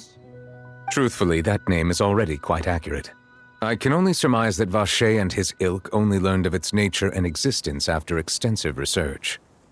There used to be a special sea on the surface of this planet. The nature of its seawater was rather different from that of the sea we know today.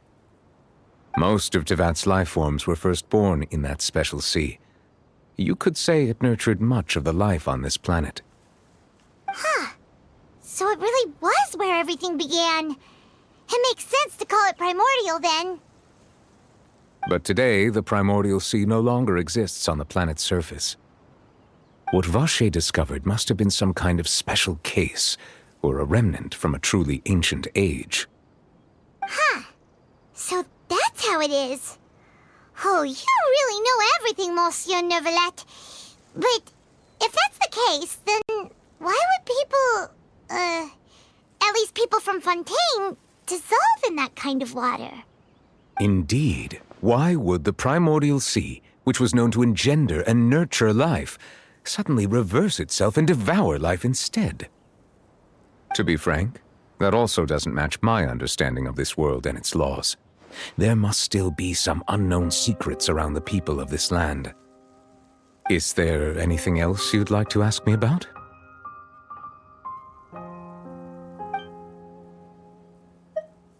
That the sea levels will rise and everyone will be dissolved in water, leaving Farina crying alone on her throne, but the sins of the people will be finally washed away for good.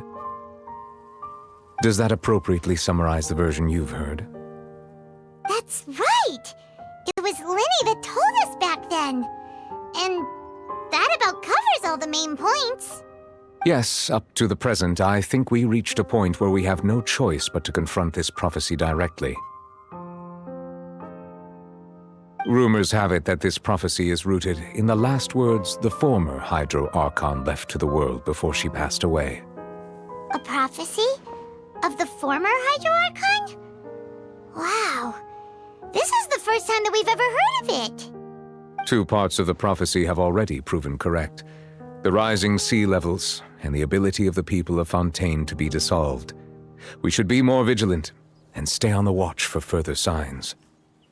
Speaking of the prophecy, Farina has also always taken it quite seriously.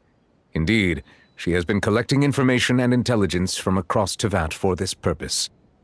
If the rumors were true, then perhaps this prophecy is the conundrum left to Farina by her predecessor. But with Farina being the way she is, can we really trust her to solve it? Is there anything else you'd like to ask me about?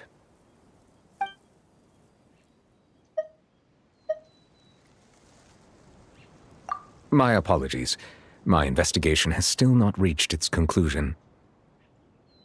However, I still believe the judgment of the Oratrice was not rendered arbitrarily.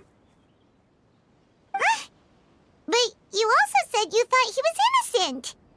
For many years, I have been quite aware that the Oratrice does not simply mechanically repeat the verdict that I give on each case. As a divinely created mechanism, the people's unified faith in the concept of justice is integrated into it. Not only can it produce the incredible power of indemnitium, but it likely also possesses other traits, such as self-awareness. Which is all to say, I have been prepared for a situation like this for a long time. Huh. So when Linny told us that he heard a human voice from the room where the Oratrice's core is stored... I was not aware such a thing had occurred. Perhaps that could serve to prove my conjecture. I will add that to the list of items to investigate. In any case, I am inclined to believe that the Oratrice does have a methodology all its own. We just do not have enough information. Based on Farina's reaction, I doubt even she had any idea what was going on. She managed to bluff her way through it, though, with her time-tested twin tricks of bravado and drama. While we do intend to get to the bottom of this, for now, we regret to say that the Fatui Harbinger will just have to bide his time in the fortress of Meripede. If we did incorrectly convict him of crimes he did not commit, we will most certainly compensate him to the fullest extent allowed by the law. If you ask Paimon, the only compensation he'll want is a no-holds-barred fight with you.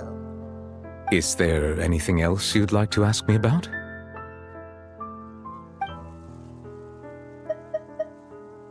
Your sibling, another blonde-haired traveler. I'm sorry, but I've never seen anyone who matches that description. If he ever stepped foot in Fontaine, I'm sure he followed our laws to the letter and had no reason to appear on the stage of the opera Epiclese. Is there anything else? Very well. It was my honor to provide you with what answers I could.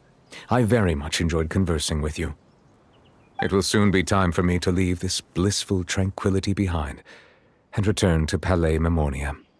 You really are super busy, Monsieur Neuvillette. Paimon thought you only came here to pay your respects today because you had the day off. Crime and villainy do not have the day off, and so justice must work around the clock as well. This is... All right, you've got a point. Huh? Paimon just noticed that the rain has stopped.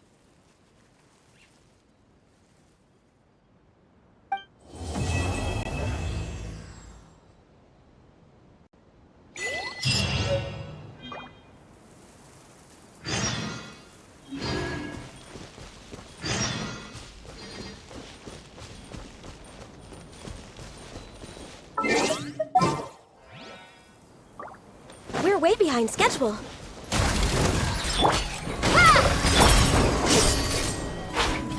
Rest and rebuild!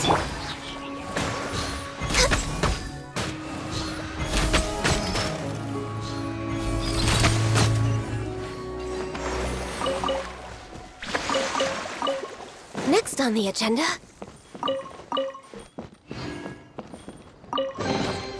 There's nothing wrong with reaping a reward every now and then.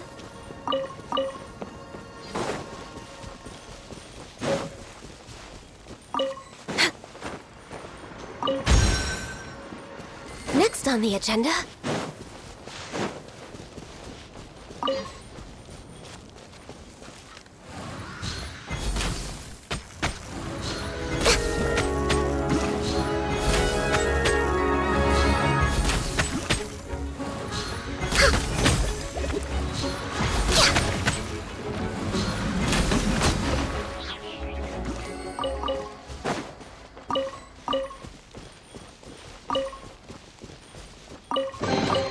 There's nothing wrong with reaping a reward every now and then.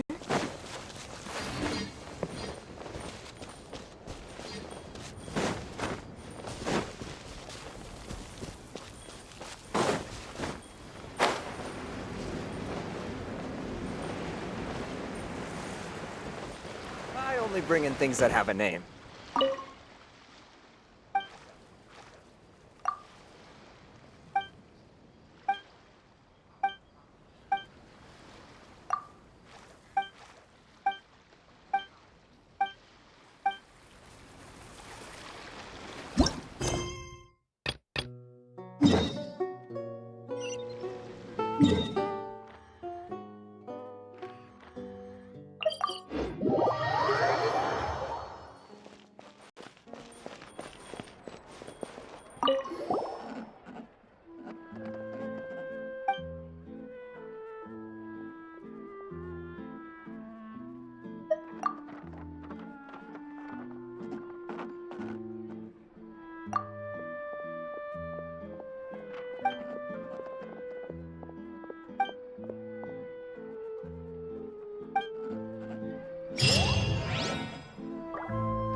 Should we really?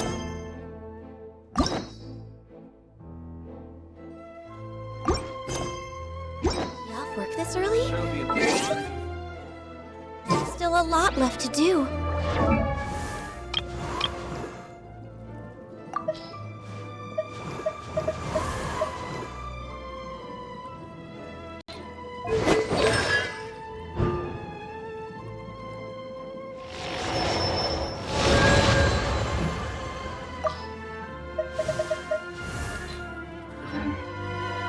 If you lie on the grass, you can feel the heartbeat of the world.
No touching!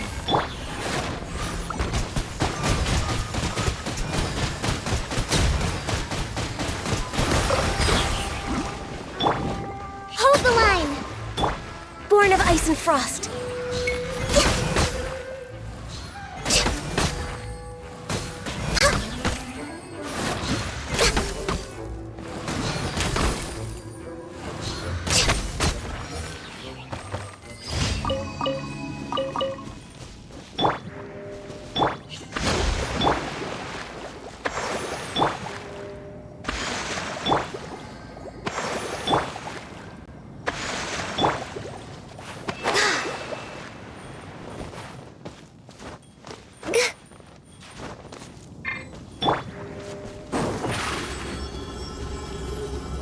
Over here!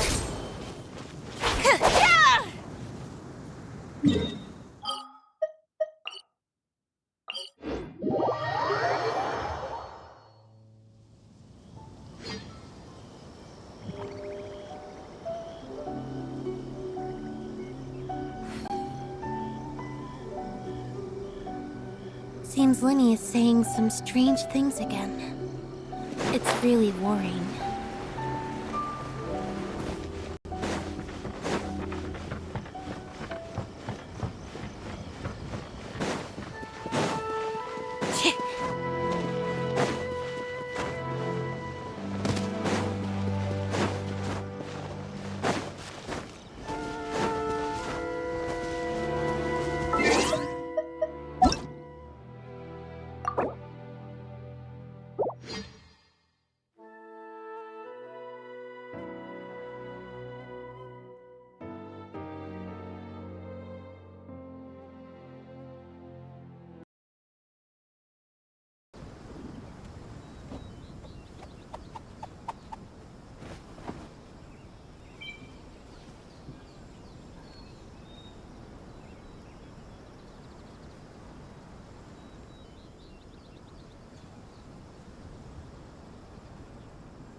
Tea is ready. Now it's time for a short rest.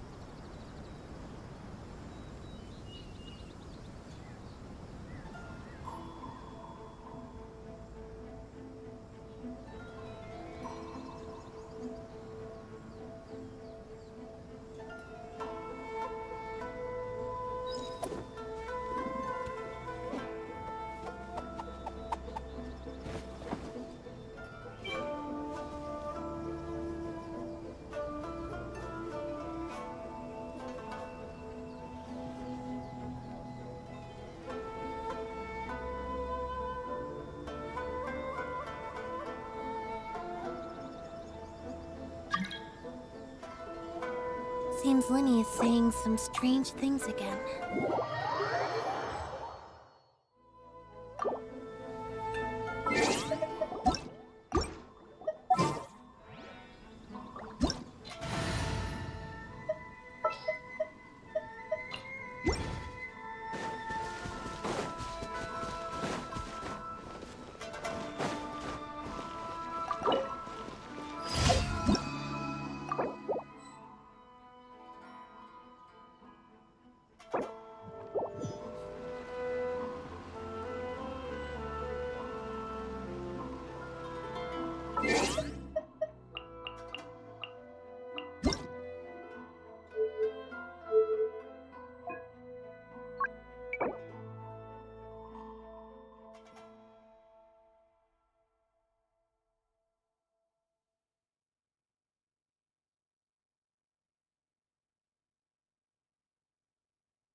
Entering standby mode.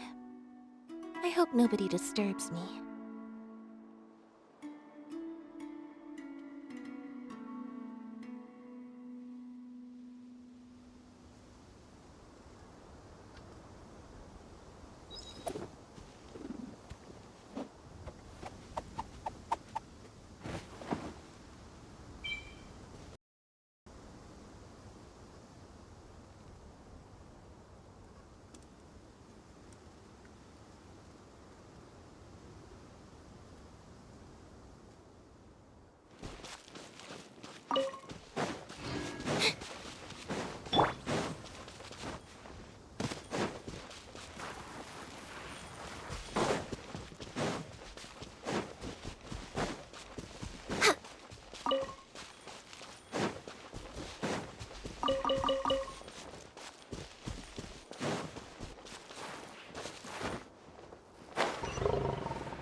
We're way behind.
Next on the agenda...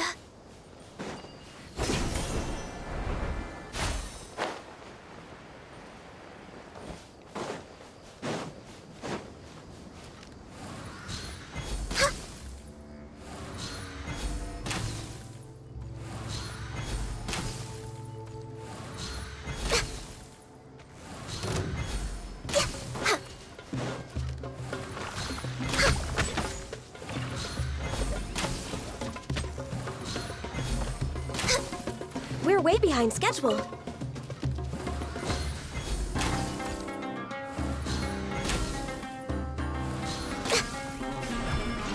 No touching.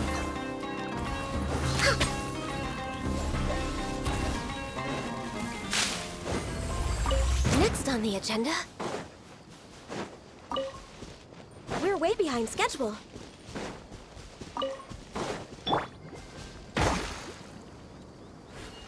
Allow me! Can't see.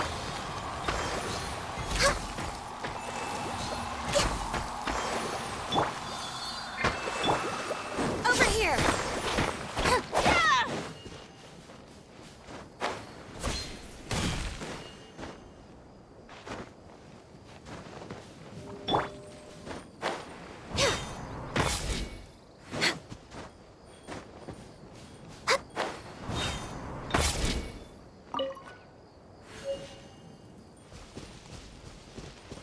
We're way behind schedule.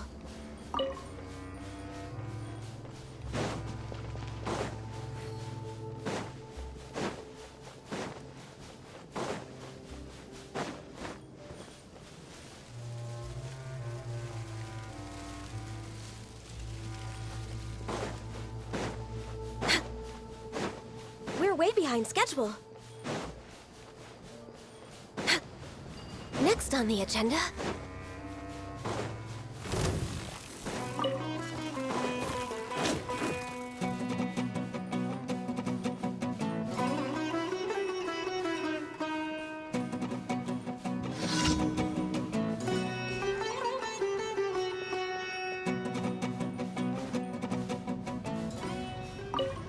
You are not Happy to welcome. oblige.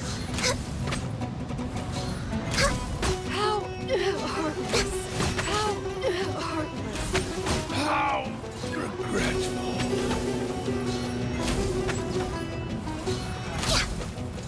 That's close enough. A new punching bag. I'll be back. I'll be back.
If you lie in the grass, you can feel the heartbeat of the world.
this will be.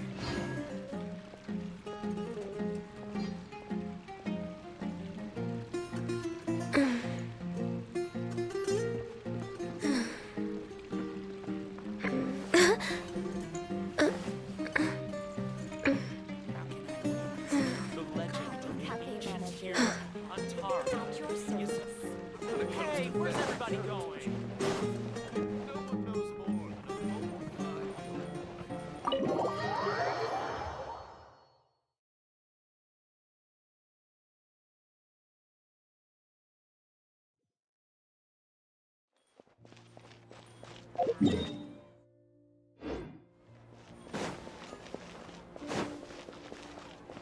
Ad Astra.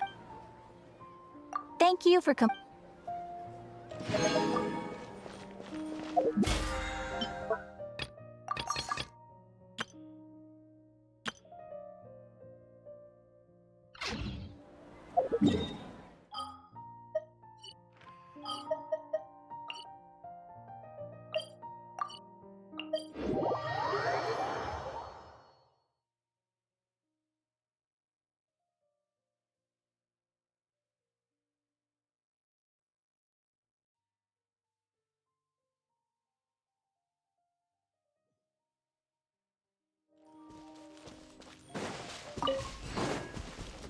We're way behind schedule.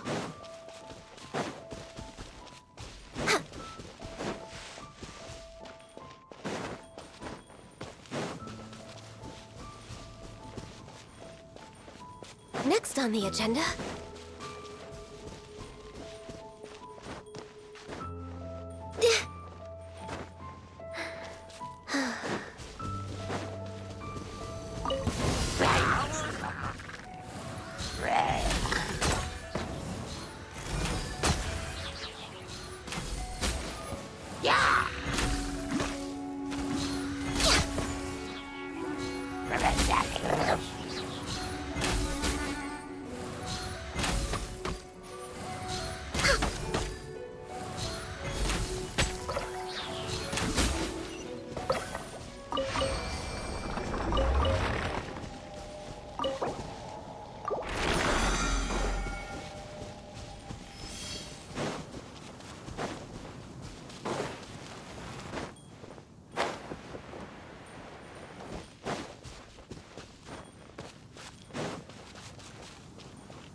Next on the agenda...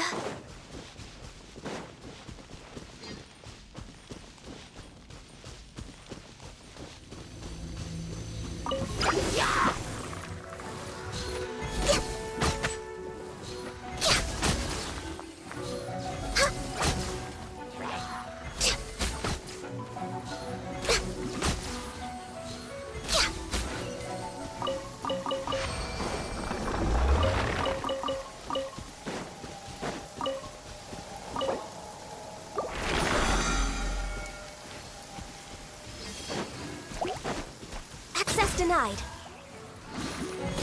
We're way behind schedule.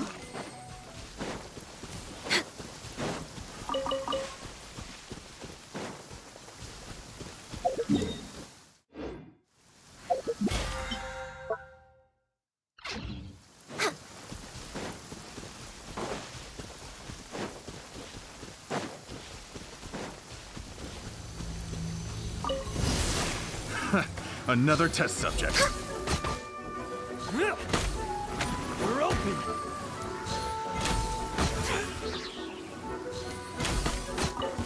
What you got? No touching.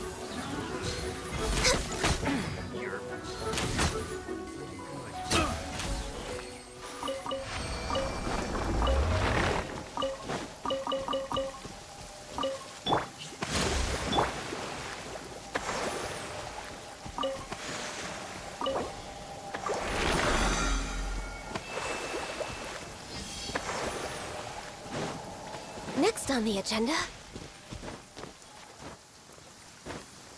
Huh?